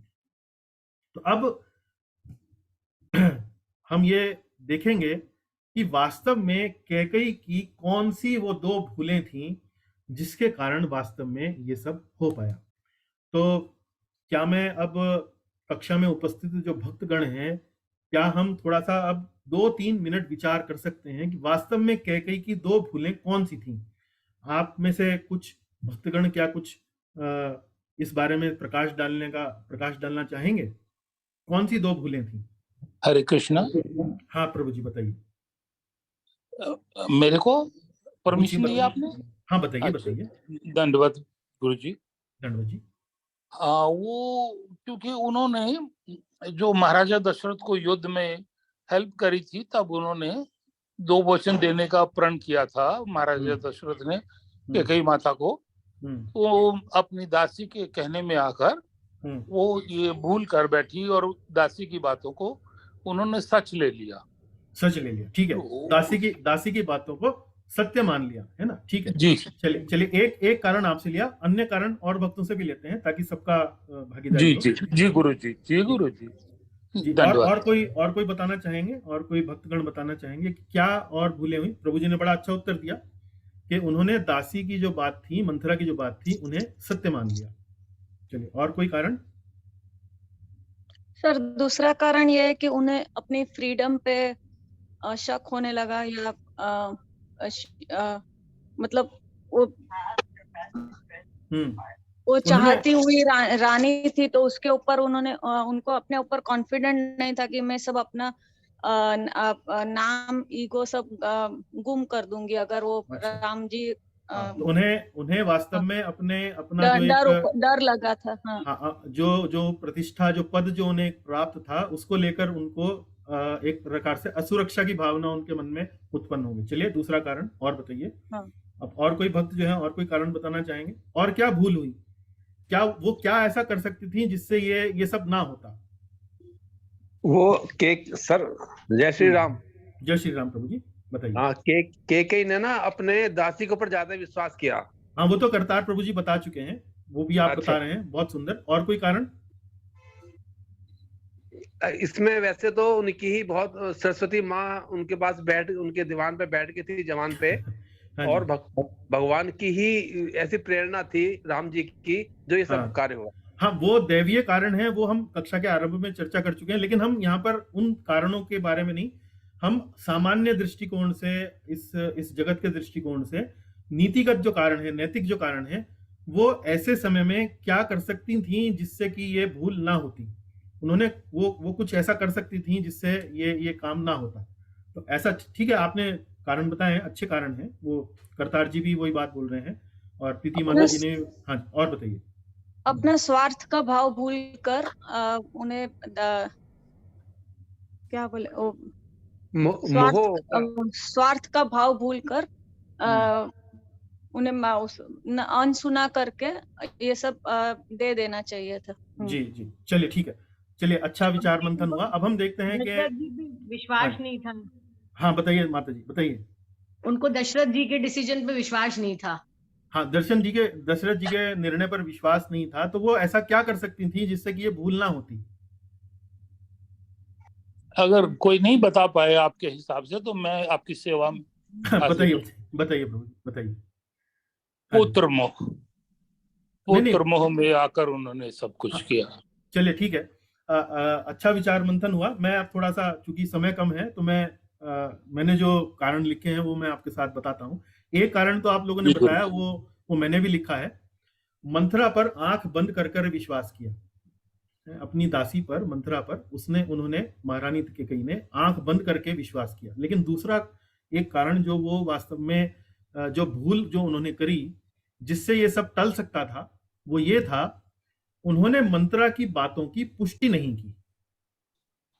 मंत्रा की बातों की पुष्टि नहीं की। पुष्टि नहीं की अर्थात क्या, कि मंत्रा ने उनको आकर कुछ बोल दिया और उसकी बात पर विश्वास कर लिया, उसकी बात पर निर्णय ले लिया, उसकी बात पर सब काम आगे बढ़ गया। वो उन्होंने कभी भी ये नहीं सोचा कि भाई ये जो बात बोल रही है, ये क्या मैं जिन लोगों के बारे में ये बात बोल रही है उनसे तो कम से कम जाकर थोड़ा सा पूछूं कि भाई वास्तव में क्या सत्य है। मंत्रा ने पाटी पढ़ाई कि भाई ये तो भरत के विरुद्ध जो एक षड्यंत्र हो रहा है, तुम जो है, तुम्हें दूध में मक्खी की तरह निकाल दिया जाएगा। और ऐसे ही समय क्यों हो रहा है कि जब भरत जो है वो यहाँ नहीं है। तो कैकेयी जो थी वो बुद्धिमानी से ये सब प्रश्न पूछ सकती थी महाराज दशरथ से जाकर कि भाई आपने इसी समय निर्णय क्यों लिया, भरत जब यहाँ नहीं है तो आप राम का राज्याभिषेक क्यों कर रहे हैं। तो भरत महाराज दशरथ बता सकते थे कि भाई देखो, मुझे इस प्रकार की भावना उत्पन्न हो रही है कि मैं कभी भी अपना शरीर त्याग सकता हूँ, मैं वृद्ध हो चुका हूँ और मुझे अभी कोई ना कोई एक उपयुक्त उत्तराधिकारी चाहिए। तो इस कारण से अब चूंकि मैं बहुत इंतजार नहीं कर सकता हूँ, बहुत प्रतीक्षा नहीं कर सकता हूँ, इस कारण से मैं ये निर्णय ले रहा हूँ। तो जिस व्यक्ति को लेकर उनके मन में संशय हुआ, केवल उस व्यक्ति से उन्होंने ये चर्चा नहीं करी, उस व्यक्ति से चर्चा किए बिना ही उसको दोषी भी ठहरा दिया और सारे आगे जो है वो काम जो है उन्होंने कर लिए। तो यहाँ नीतिगत दृष्टिकोण से, नैतिक आधार पर हम आज वास्तव में ये शिक्षा ले सकते हैं कि मान लीजिए कोई व्यक्ति किसी दूसरे व्यक्ति के प्रति यदि हमें भड़काता है, हमारे कान भरता है, तो हम कम से कम उस व्यक्ति को एक अवसर तो दें अपनी सफाई प्रस्तुत करने का। उससे पूछें तो सही कि क्या ये जो बात बोली जा रही है कि क्या ये बात वास्तव में उचित है, अनुचित है, थोड़ा हमें इस पर हमें इसका प्रकाश डालिए। तो इतना सब कुछ किए बिना ही उन्होंने सब अपने निर्णय जो है वो एक साथ अपने हिसाब से ले लिए। तो ये एक सबसे बड़ी भूल जो थी उन्होंने करी। लेकिन ये तो नीतिगत कारण जो है वो हम उस पर चर्चा कर रहे हैं, लेकिन वास्तव में अगर एक आध्यात्मिक परिप्रेक्ष्य से देखा जाए, एक जिसे कहते हैं लंबी दूरी की सोचते हुए यदि हम देखें, तो वास्तव में सबसे बड़ी भूल जो कैकेयी ने करी थी वो भूल थी माफ कीजिए, वो भूल थी, उसका मूल कारण क्या था? उसका मूल कारण था कुसंग। कुसंग मतलब असत्संग करना, एक ऐसे व्यक्ति का संग करना जो व्यक्ति संग करने योग्य नहीं था, उसको उसका आवश्यकता से अधिक संग करना। ये मूल कारण वास्तव में कैकेयी की भूल का था, जिसके कारण वो उसकी बातों पर आंख बंद कर विश्वास भी कर बैठी, उसकी बातों में आ भी गई और तुरंत ही जल्दीबाजी में, बिना किसी पुष्टि के जल्दीबाजी में उसने ये सब निर्णय ले लिया। तो आज अब आगे की जो ये 2-3 स्लाइड्स हैं, 2-3 जो बातें हैं, वो मैं आपको समझाना चाहूंगा कि वास्तव में कुसंग का प्रभाव कैसे पड़ता है। वास्तव में सबसे पहले तो ये समझाने का प्रयास करूंगा कि वास्तव में कुसंग कहते किसे हैं, कुसंग कहते किसे हैं। देखिए, कुसंग की जो परिभाषा है वो बड़े साधारण और सरल शब्दों में यदि कही जाए तो कुसंग वास्तव में वो सब बातें हैं जहां हम लोग भगवत चर्चा नहीं करते हैं, और भगवत चर्चा के स्थान पर विषयों के ऊपर, इंद्रिय तृप्ति के ऊपर, इन्हीं सब बातों के ऊपर जहां चर्चाएं होती हैं, उसे वास्तव में कुसंग कहा जाता है। कुसंग का अर्थ जैसे कि विषयों का चिंतन जहां होता है कि भाई हम अधिक से अधिक इंद्रिय तृप्ति कैसे करें, हम अधिक से अधिक भोग विलास कैसे करें, हम अधिक से अधिक अपने इंद्रियों की संतुष्टि कैसे करें। तो जहां इन सब विषयों पर चर्चाएं होती हैं, उस चर्चा को विशेष रूप से कुसंग कहा जाता है। जो भी भगवान से संबंधित जो चिंतन होता है, उस चिंतन में हम हर समय ये प्रयास करते हैं कि जो भगवत चिंतन होता है उसमें हम, आपने हमेशा सुना होगा कि भाई इंद्रिय विषयों से दूर रहो, इंद्रिय तृप्ति से दूर रहो, इनके चक्करों में मत पड़ो, क्योंकि इंद्रिय तृप्तियों के चक्कर में यदि आप पड़े तो आप भगवत चिंतन नहीं कर पाओगे, मन जो है आपका दुर्बल होता चला जाएगा, ये सब बातें होती हैं। तो अब ये जो सारी की सारी जो प्रक्रिया होती है, उसका प्रभाव हमारे मस्तिष्क पर कैसे पड़ता है, उसका सिलसिलेवार ढंग से एक क्रम अनुसार जो विवरण जो दिया गया है, वो भगवत गीता दूसरे अध्याय में 62वें और 63वें श्लोक में दिया गया है। तो देखिए शुरू कैसे होता है, ध्यायतो विषयान पुंसः संगस्तेषुपजायते। विषयान पुंसः, विषयों का चिंतन करते हुए। तो जैसे कि मैंने आपको बताया, कुसंग में क्या होता है, कुसंग में विशेष रूप से विषय चिंतन ही होता है। इंद्रिय तृप्ति कैसे करनी है, हमें अपनी कामनाओं का पूर्ति कैसे करना है, हमें अपनी कामनाओं को संतुष्टि कैसे देनी है, यही जहां चिंतन होता है उसे ही कुसंग कहते हैं। ध्यायतो विषयान पुंसा संगस्तेषुपजायते। अब यहाँ क्या है, इंद्रिय विषयों का चिंतन करते हुए उनमें आसक्ति उत्पन्न हो जाती है।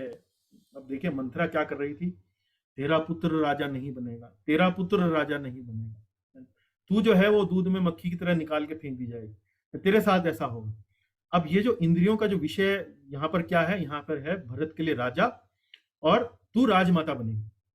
तो इंद्रिय विषयों का चिंतन करते हुए उनमें आसक्ति उत्पन्न हो जाती है। तो कैकेयी जो थी वो अपने राजमाता के पद को लेकर आसक्त हो गई। संगात संजायते कामः, कामात् क्रोधो भी जायते, संगात संजायते कामः। ऐसी आसक्ति से काम उत्पन्न होता है, उसके हृदय में राजमाता और अपने पुत्र भरत को राजा बनने की कामना उत्पन्न हो गई। कामात् क्रोधो भी जायते, और जब उसे दिखने लगा कि भाई वो उसकी कामना के बीच में दशरथ जो है वो बाधा बनने वाले हैं, तो काम से क्रोध प्रकट होने लगा। उनके निर्णय पर वो बड़ी क्रोधित हुई। उसकी जो तुरंत जो उसकी प्रतिक्रिया थी मंथरा के वार्तालाप करने के बाद, वो बड़ी क्रोधित हुई।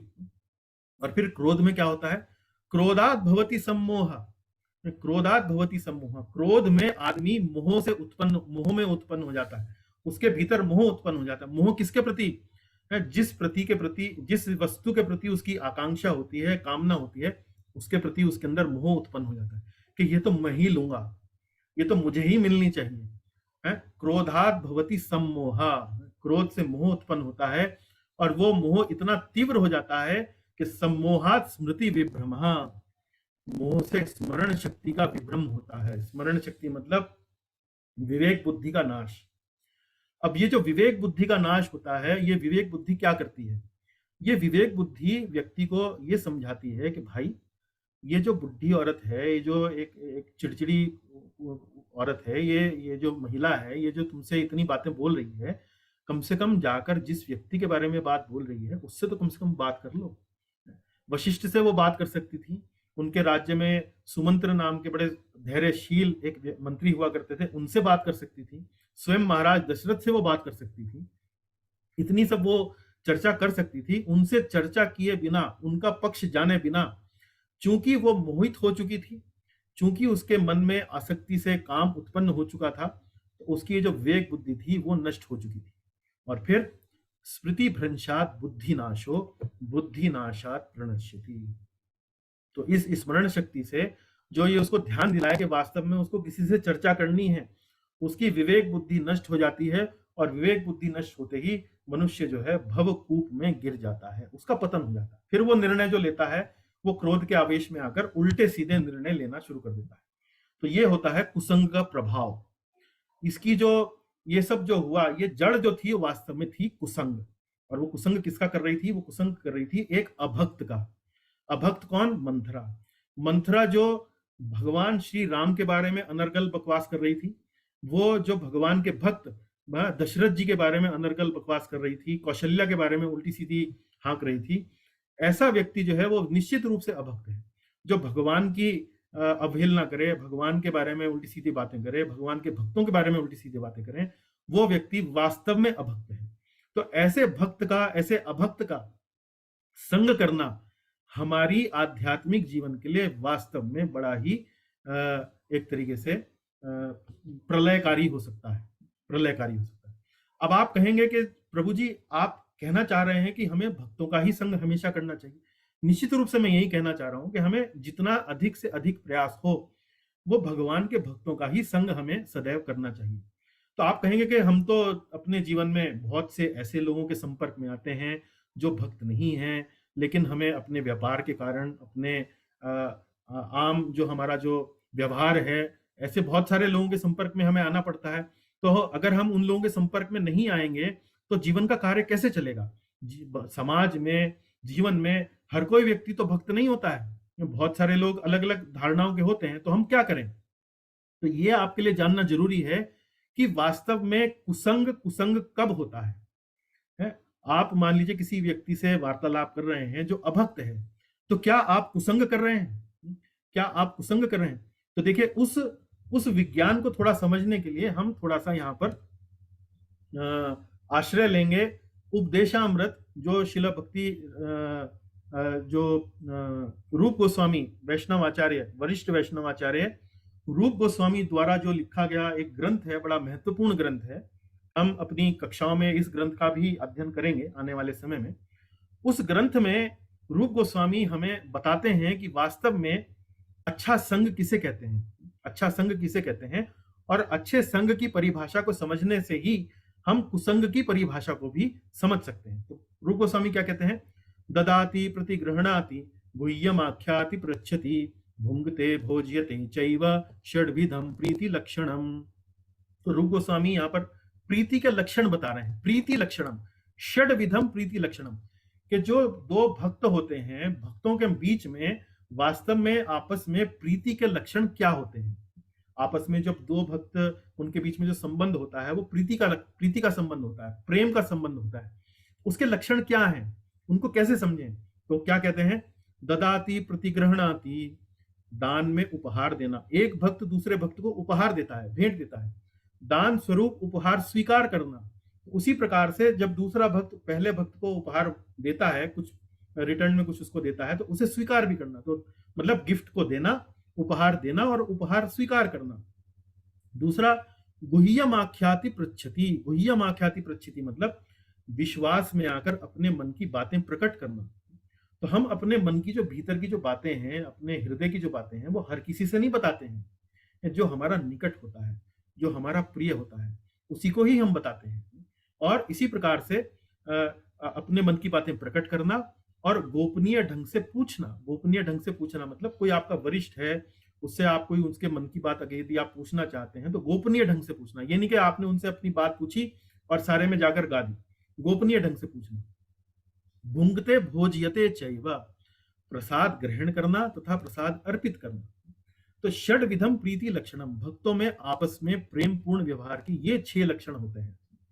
तो जब हम किसी व्यक्ति के साथ इस प्रकार का व्यवहार करते हैं, हम उसे उपहार देते हैं, उनसे उपहार लेते हैं, विश्वास में आकर अपने हृदय की बातें उनसे पूछते हैं, अपने हृदय की बातें उनको बताते हैं, और उनके साथ प्रेम से प्रीति पूर्वक हम उनके साथ भोजन करते हैं, उनका भोजन स्वीकार करते हैं, उनको बुलाते हैं अपने घर पर, उनको भोजन कराते हैं।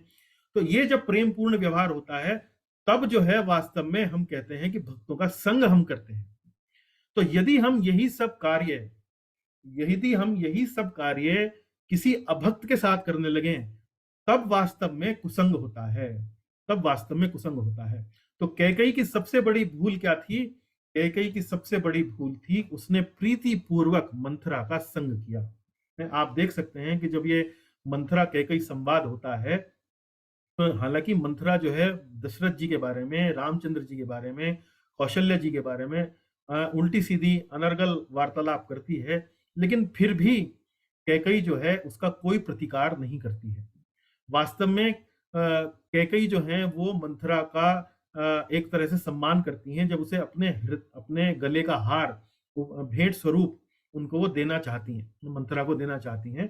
तो एक प्रकार से प्रीति का लक्षण वो यहाँ पर प्रस्तुत कर रही हैं।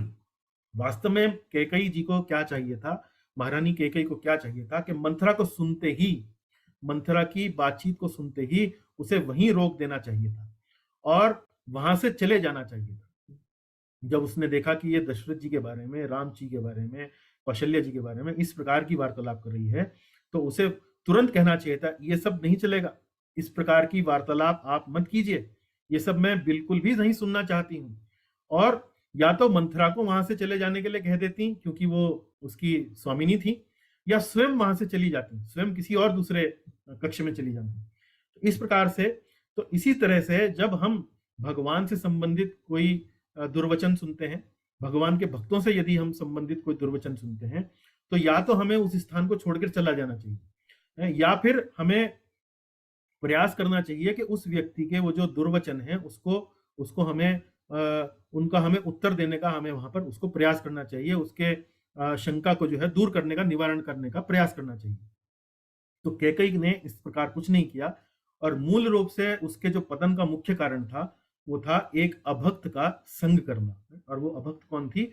वो थी पाप दर्शिनी, एक प्रकार से मंथरा। अब हम देखिए एक उपमा के माध्यम से इस सब प्रसंग को समझेंगे। बड़ी सुंदर उपमा है। उपमा ये है कि कैकेयी को हम रखें अपना स्थान पर, कि भाई हम मान लीजिए कैकेयी हैं, या जीवात्मा, एक साधारण व्यक्ति, एक साधारण जीवात्मा। अयोध्या जो है वो हमारा हृदय है, अयोध्या हमारा हृदय है। और मंथरा कौन है? मंथरा जो है वो चंचल मन है, मंथरा हमारा चंचल मन है। और श्री राम कौन है? श्री राम भगवान है। तो देखिए, इसको देखते हुए, इस उपमा को देखते हुए हम ये समझेंगे कि इसमें क्या हो रहा है, इस सब प्रसंग में, कैकेयी मंथरा प्रसंग में सब क्या चल रहा है।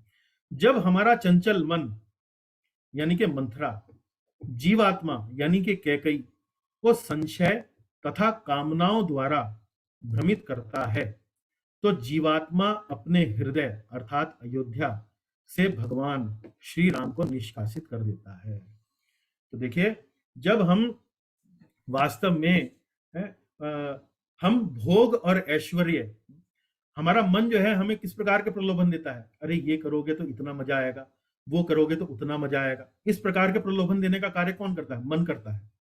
तो जब हमारा मन इस प्रकार के प्रलोभन देता है और हम उस मन को सुनते हैं और उन प्रलोभनों में आ जाते हैं, तो वास्तव में क्या होता है?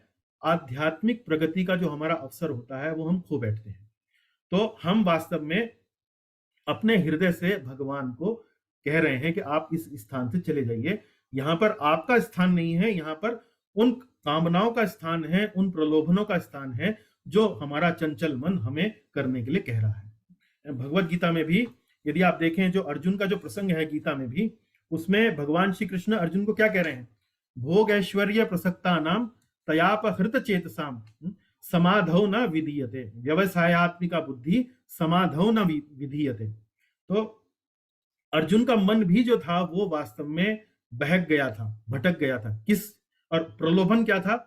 उसके मन में प्रलोभन ये था कि यदि वो युद्ध नहीं करेगा तो वो अपने वरिष्ठों को, अपने गुरु को, अपने पितामह को जीवित देख सकता है। तो उनको जीवित देखने का जो सुख था वो वास्तव में उसके मन में प्रलोभन था। तो इसी को समझाते हुए श्री कृष्ण कहते हैं भोग ऐश्वर्य प्रसक्ता नाम तयापहृत चेतसाम व्यवसायात्मिका बुद्धि समाधौ न विधीयते, कि यदि तुम मन की इन दुर्बलताओं के चक्कर में पड़े रहोगे अर्जुन, तो जो जीवन का जो उच्चतम आदर्श है, आध्यात्मिक प्रगति, वो तुम्हारे हृदय में कभी भी फलीभूत नहीं हो पाएगी। तो ये आप देख सकते हैं कैकेयी और मंथरा के प्रसंग में भी वही बात है। यहाँ पर राजमाता बनने का प्रलोभन, भरत का, मेरे अपने पुत्र का राजा बनने का प्रलोभन, और वहां पर अर्जुन के केस में अपने संबंधियों को जीवित देखने का प्रलोभन। तो यहाँ देखिए, अब हम क्या करें? हमारे लिए यहाँ पर वास्तव में क्या शिक्षा है हमारे लिए?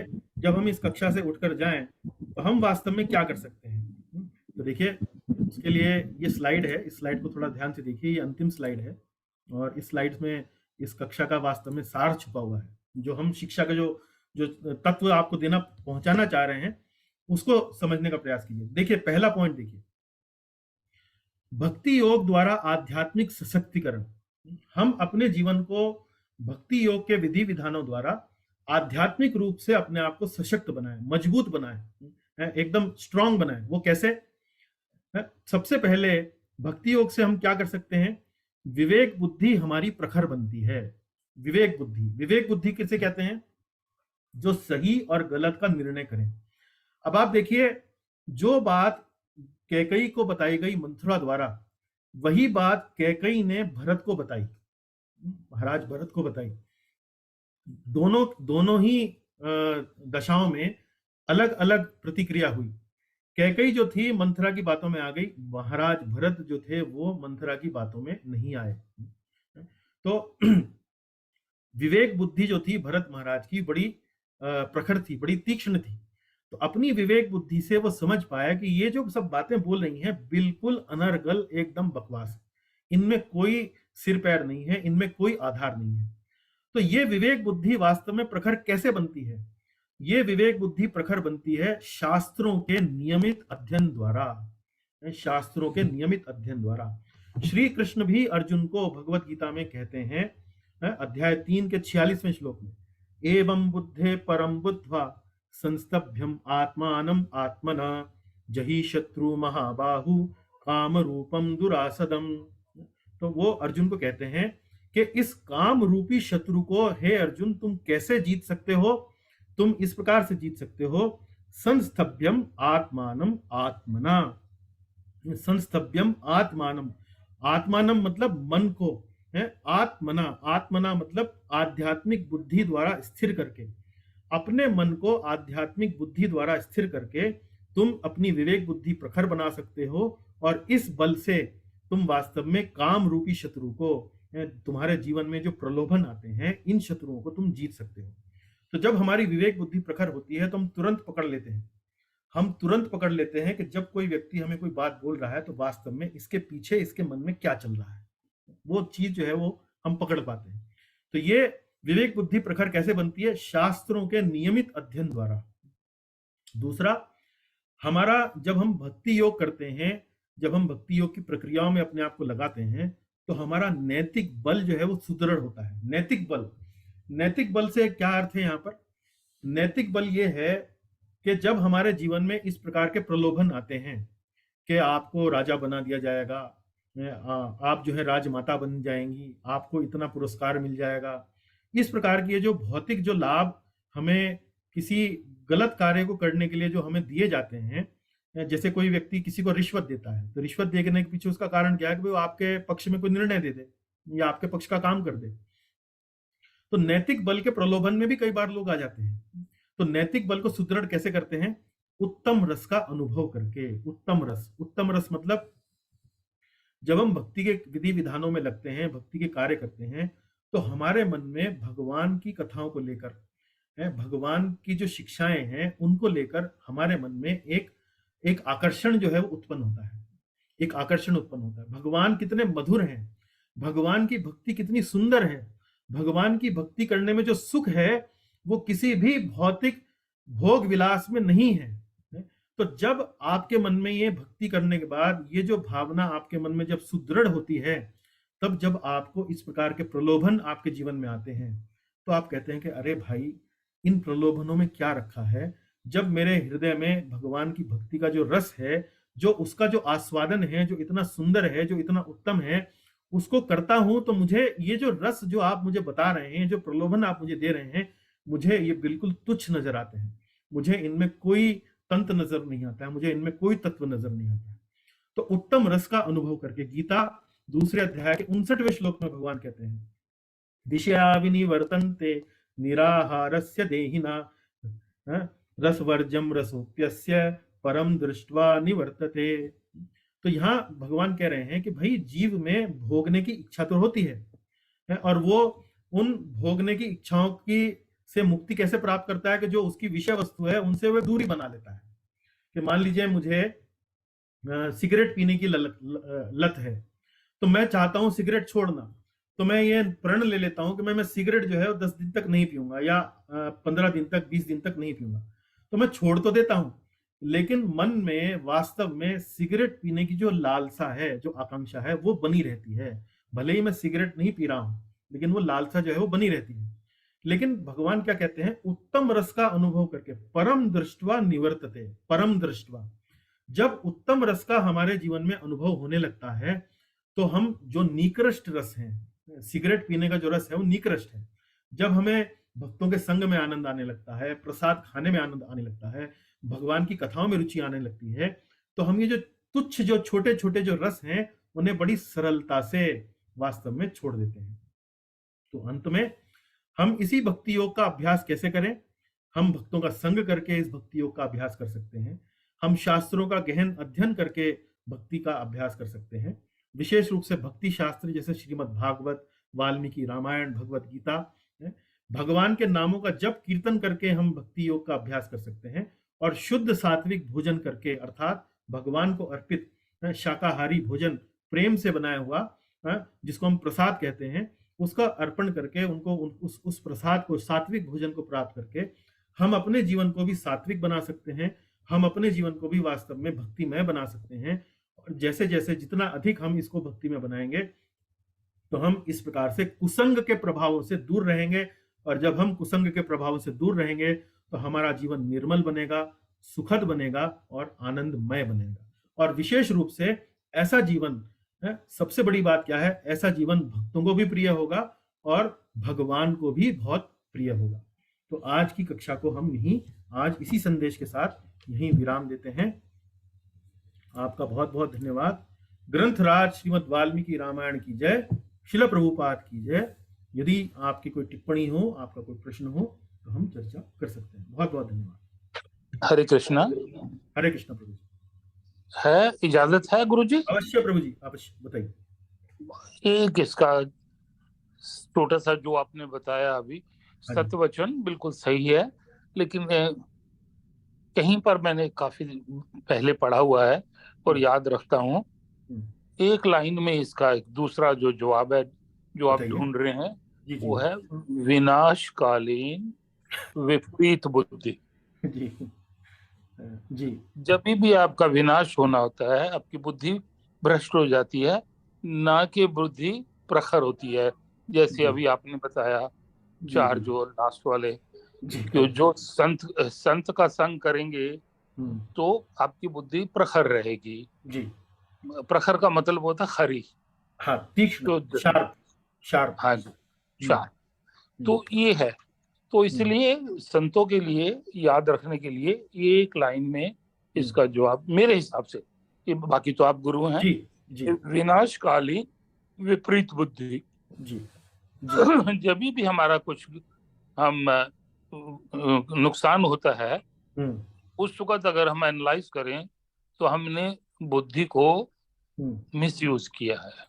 जी, मुझे लगता है कि विनाश काले विपरीत बुद्धि का ये जो उक्ति है, मेरे ख्याल रावण के ऊपर एक्चुअली ज्यादा फिट बैठती है। यहाँ कैकेयी और मंथरा प्रसंग में मुख्य रूप से मुझे असत्संग या कुसंग का जो प्रभाव है, वो शिक्षा का तत्व जो है थोड़ा अधिक प्रबल लगता है। खैर गुरु जी, आपने मेरे मुंह की बात छीन ली जी। ये रावण ही है, कुबुद्धि है, ये विपरीत बुद्धि है, जिसको डिफरेंट नाम दिए गए हैं। जी जी जी। पर असल यूज हुआ है ये विपरीत बुद्धि का रावण के ऊपर से, कुबुद्धि का। लेकिन ये कहीं भी यूज हो सकता है, क्योंकि हम सब जीवों के, जीवात्माओं के साथ रावण कहीं ना कहीं जुड़ा हुआ है। तामसिक भाव, तामसिक गुण कहीं ना कहीं जुड़ा हुआ है। जी हाँ, इस बात पे मैं, हाँ जी, इस बात पे जैसे हमारी जो संस्था है इस्कॉन, उसमें हमारे एक सन्यासी जो गुरु हैं, जिनका नाम है श्री राधानाथ महाराज। वो इस्कॉन बम्बई चौपाटी इस क्षेत्र में वो प्रचार में अधिक सक्रिय हैं। तो वो कहते हैं कि हमारे भीतर दो प्रकार के कुत्ते हैं। एक, there are two dogs inside us. तो अंग्रेजी में प्रवचन करते हैं, हिंदी में नहीं करते हैं। तो वो कहते हैं there are two dogs inside us. हमारे भीतर दो कुत्ते हैं। क्या है? एक good dog and there is another which is called bad dog. So जिस डॉग को हम फीड ज्यादा करेंगे, वो डॉग जो है ज्यादा पावरफुल होगा, वो डोमिनेट करेगा। तो देखिए, जब हम सत्संग करते हैं, जब हम अच्छा संग करते हैं, तो हम वास्तव में हमारे भीतर जो अच्छा कुत्ता है, मतलब जो गुड डॉग है, उसको आहार देते हैं। यानी कि आप देखिए, अब मैं इसको थोड़ा मैं गीता के जो 3 गुणों का जो अध्याय हमने पढ़ा था, उसके दृष्टिकोण से आपको समझाता हूँ। 14वें अध्याय में आपने पढ़ा था कि जो हमारे 3 गुण हैं, सत्व, रजस और तमस, जी गुरु जी, इनमें आपस में प्रतिस्पर्धा चलती रहती है। जी गुरु जी, है ना। तो कभी जो है वो सतोगुण हावी होता है, कभी जो है तमोगुण हावी होता है, कभी रजोगुण हावी होता है। तो जी उसका गुरु जो जी। उसका मतलब ये है कि कभी एक कुत्ता हावी होता है, कभी गुड डॉग हावी होता है, कभी बैड डॉग हावी होता है। तो जी गुरु राधानाथ जी। महाराज उसका उपाय ये बताते हैं कि भाई जिस कुत्ते को ज्यादा खिलाओगे, जी गुरु जी। गुड डॉग को गुड गुड चीजें ज्यादा खिलाओगे तो गुड डॉग स्ट्रांग बनेगा, और जी बैड गुरु डॉग जी। को उसकी खुराक नहीं दोगे तो बैड डॉग वीक बनेगा। जी। तो जब हम सत्संग करते हैं तो हमारे भीतर जो सतोगुण है थैंक यू भारत। वो प्रबल होता है, जी वो गुरु जी। वो वो सशक्त होता है।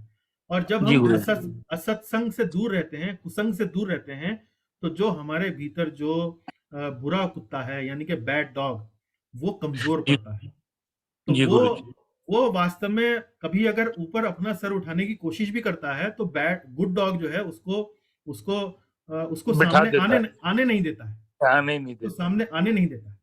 तो जी ये गुरु। वास्तव में सत्संग और कुसंग का ये जो प्रभाव है, इसको हम इस प्रकार से समझ सकते हैं। जी, चलिए। ये तो सारे सारे सारे प्रभु जी, संतों को मालूम है। हाँ प्रभु जो जी, 1.5 घंटा। अन्य भक्तों से भी चर्चा करने का अवसर दीजिए। जी जी जी जी गुरु हाँ जी। जी, दंडवत गुरु जी। जी प्रभु। दंडवत गुरु जी। अन्य भक्तों को और कुछ अगर टिप्पणी करनी है, कोई उनको प्रश्न पूछना है, कोई उनको अपने मन की बात कहनी है, तो आप कह सकते हैं। जी जी।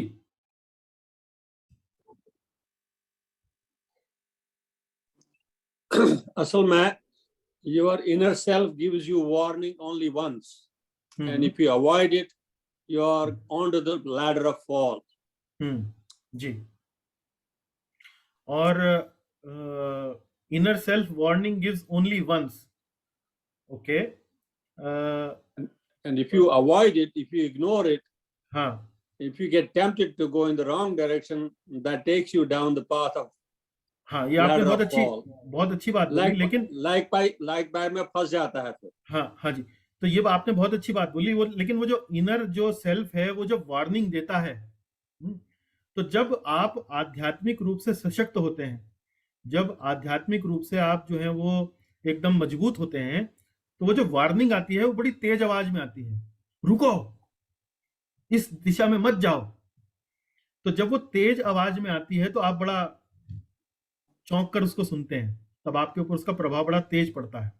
लेकिन जब आप सत्संग के प्रभाव में ना होकर कुसंग के प्रभाव में अधिक होते हैं, तो वो वार्निंग आती तो है लेकिन धीमी आवाज में आती है, और वो जब वो जो बुरा कुत्ता हमारे भीतर है, वो बेचारा उस आवाज को दबा देता है, और हम ये काम क्रोध लोभ मोह मद मत्सर्य इसके प्रभाव में पड़ जाते हैं।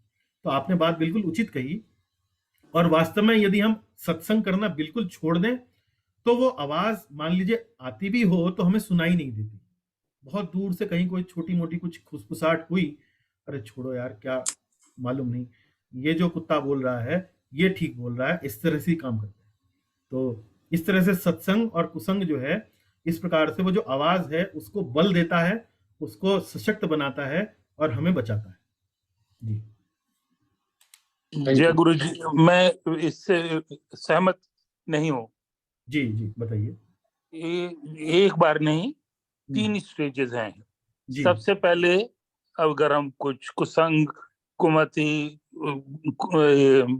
रावण, जो भी आप कह लो, कुत्ता, ये जब आता है तो पहले मन कहता है जी नहीं भाई ये ठीक नहीं है, मत करो। अगर हम मन की भी नहीं सुनते हैं, उसको बाईपास करते हैं, फिर बुद्धि हमको कहती है कि गलत कर रहे हो, मत करो। जब हम बुद्धि को भी बाईपास कर देते हैं, फिर सुप्रीम द सोल, आत्मा, वो हमको, जो कि परमात्मा का अंश है, वो हमको आगे आके समझाता है। रेयर केसेस में हम तीनों को जब पार कर जाते हैं, तब विपरीत बुद्धि होती है, पर तब आत्मा तो हम ही है, होता है। आत्मा तो हम ही है, आत्मा हमसे अलग थोड़ी है। वो जीवात्मा और परमात्मा में आपने गुरु जी सिखाया है, थोड़ा फर्क है। तो ये दोनों तो आत्मा मतलब परमात्मा के रूप में कह रहे थे। जी हाँ जी। अच्छा हाँ जी। ओके ठीक है। ये इस वक्त मैं आत्मा को परमात्मा का अंश ले रहा हूँ। अच्छा ठीक है। हाँ जी हाँ। तो ये वो फिर आखिर में आते हैं, वो भी बड़ा आपको कोशिश करते हैं, लेकिन जब आप उनकी भी नहीं सुनते, तब फिर विनाश होता है।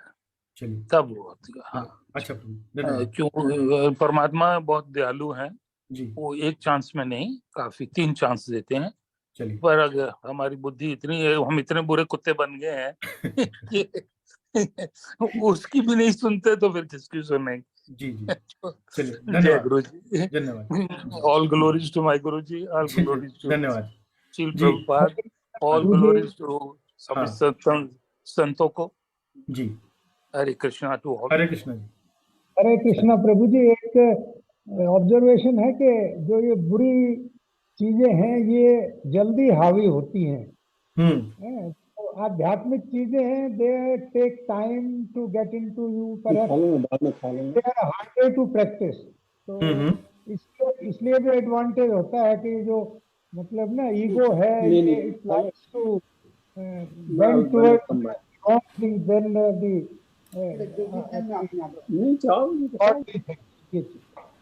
जी मैं उसी बात को पुनः एक बार फिर दोहराऊंगा। बात आपकी ठीक है, लेकिन जैसे जैसे आप भक्ति में आगे बढ़ते हैं, आपका ये जो आपने देखा ना, आप तो श्रीमद् भागवत की कक्षाओं में भी आ रहे हैं और आपने भक्ति की 9 स्टेजेस भी देखी, और हमने जैसे विश्वनाथ चक्रवर्ती ठाकुर की 14 जो स्टेजेस हैं वो भी हमने पढ़ाई वहां पर भागवत की क्लास में। तो आप देखिए कि भक्ति में भी एक स्टेज ऐसी आ जाती है, अनर्थ निवृत्ति के बाद फिर आती है निष्ठा। जी निष्ठा का मतलब ये है कि अब जो श्रद्धा है वो काफी प्रगाढ़ हो चुकी है। अब जो भक्त है वो अपने कन्विक्शन से, अपने दृढ़ता से वो हिलना, उसको वहां से हिलाना बड़ा कठिन है। जी तो ये होता क्यों है? ये होता है नित्यम भागवत सेवया। नित्यम भागवत सेवा, नित्यम भागवत सेवया मतलब कंटिन्यूअसली, रेगुलरली, विदाउट फेल। जब हम भागवत की सेवा करते हैं, भागवत की सेवा मतलब भागवत की सेवा के 2 अर्थ हैं, भक्तों की सेवा और दूसरा श्रीमद् भागवत की जैसी जो पुस्तक है उसकी सेवा। उसकी सेवा का मतलब यह है कि उसको निरंतर पढ़ना, उसको ऊपर मनन करना। जब हम ये सब कार्य करते हैं तो निष्ठा की स्टेज तक पहुंच जाते हैं। तो मतलब यह है कि ये एक दिन में नहीं होता है, ये थोड़ा समय लगता है इस पूरी प्रक्रिया में। हर व्यक्ति की स्पीड अलग अलग है, अलग अलग तरीके से कार्य करती है। तो लेकिन ये प्रोसेस जो है वो कार्य करता है, प्रक्रिया जो है कार्य करती है, और इसके माध्यम से हम अपने आप को बचा सकते हैं। ये विश्वास अगर हमारे भीतर, इस कक्षा को जाने के बाद अगर हम अपने भीतर ये दृढ़ता, ये विश्वास ले जाएं, तभी तो हम इस पथ पर चल सकेंगे, वरना तो कठिनाई होगी। तो भाई डॉक्टर ने दवाई बताई है, दवाई तो कड़वी होती है। तो आपने सुना ही है, भगवत गीता में कहा है कि जो सत्व गुण है वो आरंभ में विष के समान लगता है और अंत में अमृत के समान हो जाता है। और जो रजोगुण है वो आरंभ में अमृत के समान लगता है और अंत में विष के समान होता है ना। ये तो आध्यात्मिक ज्ञान की और सात्विक जीवन की ये तो पहचान है ही। ये तो भगवत गीता भी कह रही है। तो जो आप बात कर रहे हैं वो गलत नहीं है, गीता के अनुसार ही है। लेकिन हमारे लिए समझने वाली बात यह है कि हम जितना अधिक से अधिक हो सके सत्संग करें, भगवान के विषयों पर विचार करें, भक्तों का संग करें, और जीवन में अपने कुसंग से जितना दूर रहें उतना ही हमारे लिए अच्छा है। जी हरे कृष्णा। जी प्रभु जी, हरे कृष्ण। यहाँ पर मैं अगेन थोड़ा सा डिफर करूंगा, अगर परमिशन दे तो मैं बताऊं, बोलूं। प्रभु जी 6:45 बज गए हैं अभी। नहीं, मैं तो बिना परमिशन के कुछ नहीं बोलूंगा। नहीं, गुरु की आज्ञा के बिना, और वो ही संदर्भ है, अभी गुरु की परमिशन का ही संदर्भ है। 1 मिनट लूंगा अगर आप परमिशन देंगे। बताइए। ये मैं ईश्वर, आप म्यूट हो गए हैं, दोबारा अनम्यूट कीजिए अपने आप को।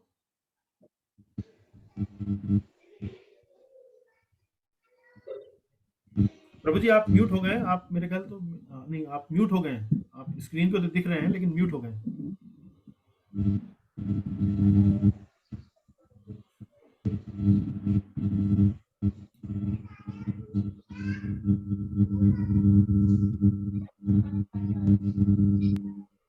तो ये 3 स्टेजेस हैं गुरु जी।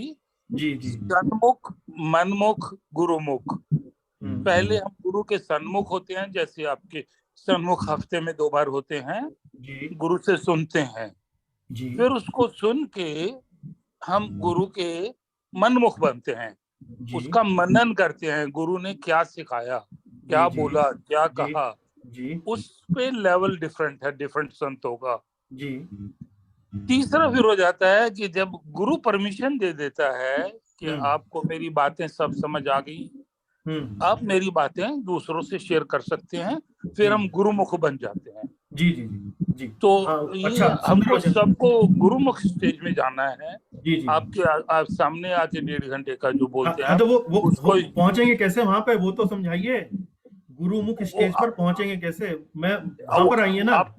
आपके सन्मुख होके नहीं, मेरे सन्मुख होकर तो ठीक है, लेकिन वही बात तो हम बोल रहे हैं कि नित्यम भागवत सेवया मतलब गुरु जी वो मेरा पुरुषार्थ है। हाँ। गुरु मिलना मेरा भाग्य है जी। आप जैसा गुरु मिलना ये मेरा भाग्य है। प्रभुपाद जैसा गुरु मिलना, मैं तो उनका मैं तो आप में उनकी छवि देखता हूँ, उनकी छवि में आपको देखता हूँ, आपकी छवि में मेरे लिए आप दोनों सिनोनिम है। चलिए प्रभु जी, आप वास्तव में आप जो बात बोल रहे हैं और हम जो बात बोल रहे हैं एक ही हैं। और जी, मैं चर्चा को थोड़ा सा संक्षिप्त करूंगा जी गुरु जी। अन्य किसी भक्त को यदि और कोई टिप्पणी विचार प्रस्तुत नहीं करने हैं तो हम आपकी आज्ञा से कथा को यही विश्राम देते हैं। आप के लिए श्री रामनवमी महोत्सव बड़ा शुभ हो, मंगलकारी हो, आपकी भक्ति में वृद्धि करने वाला हो।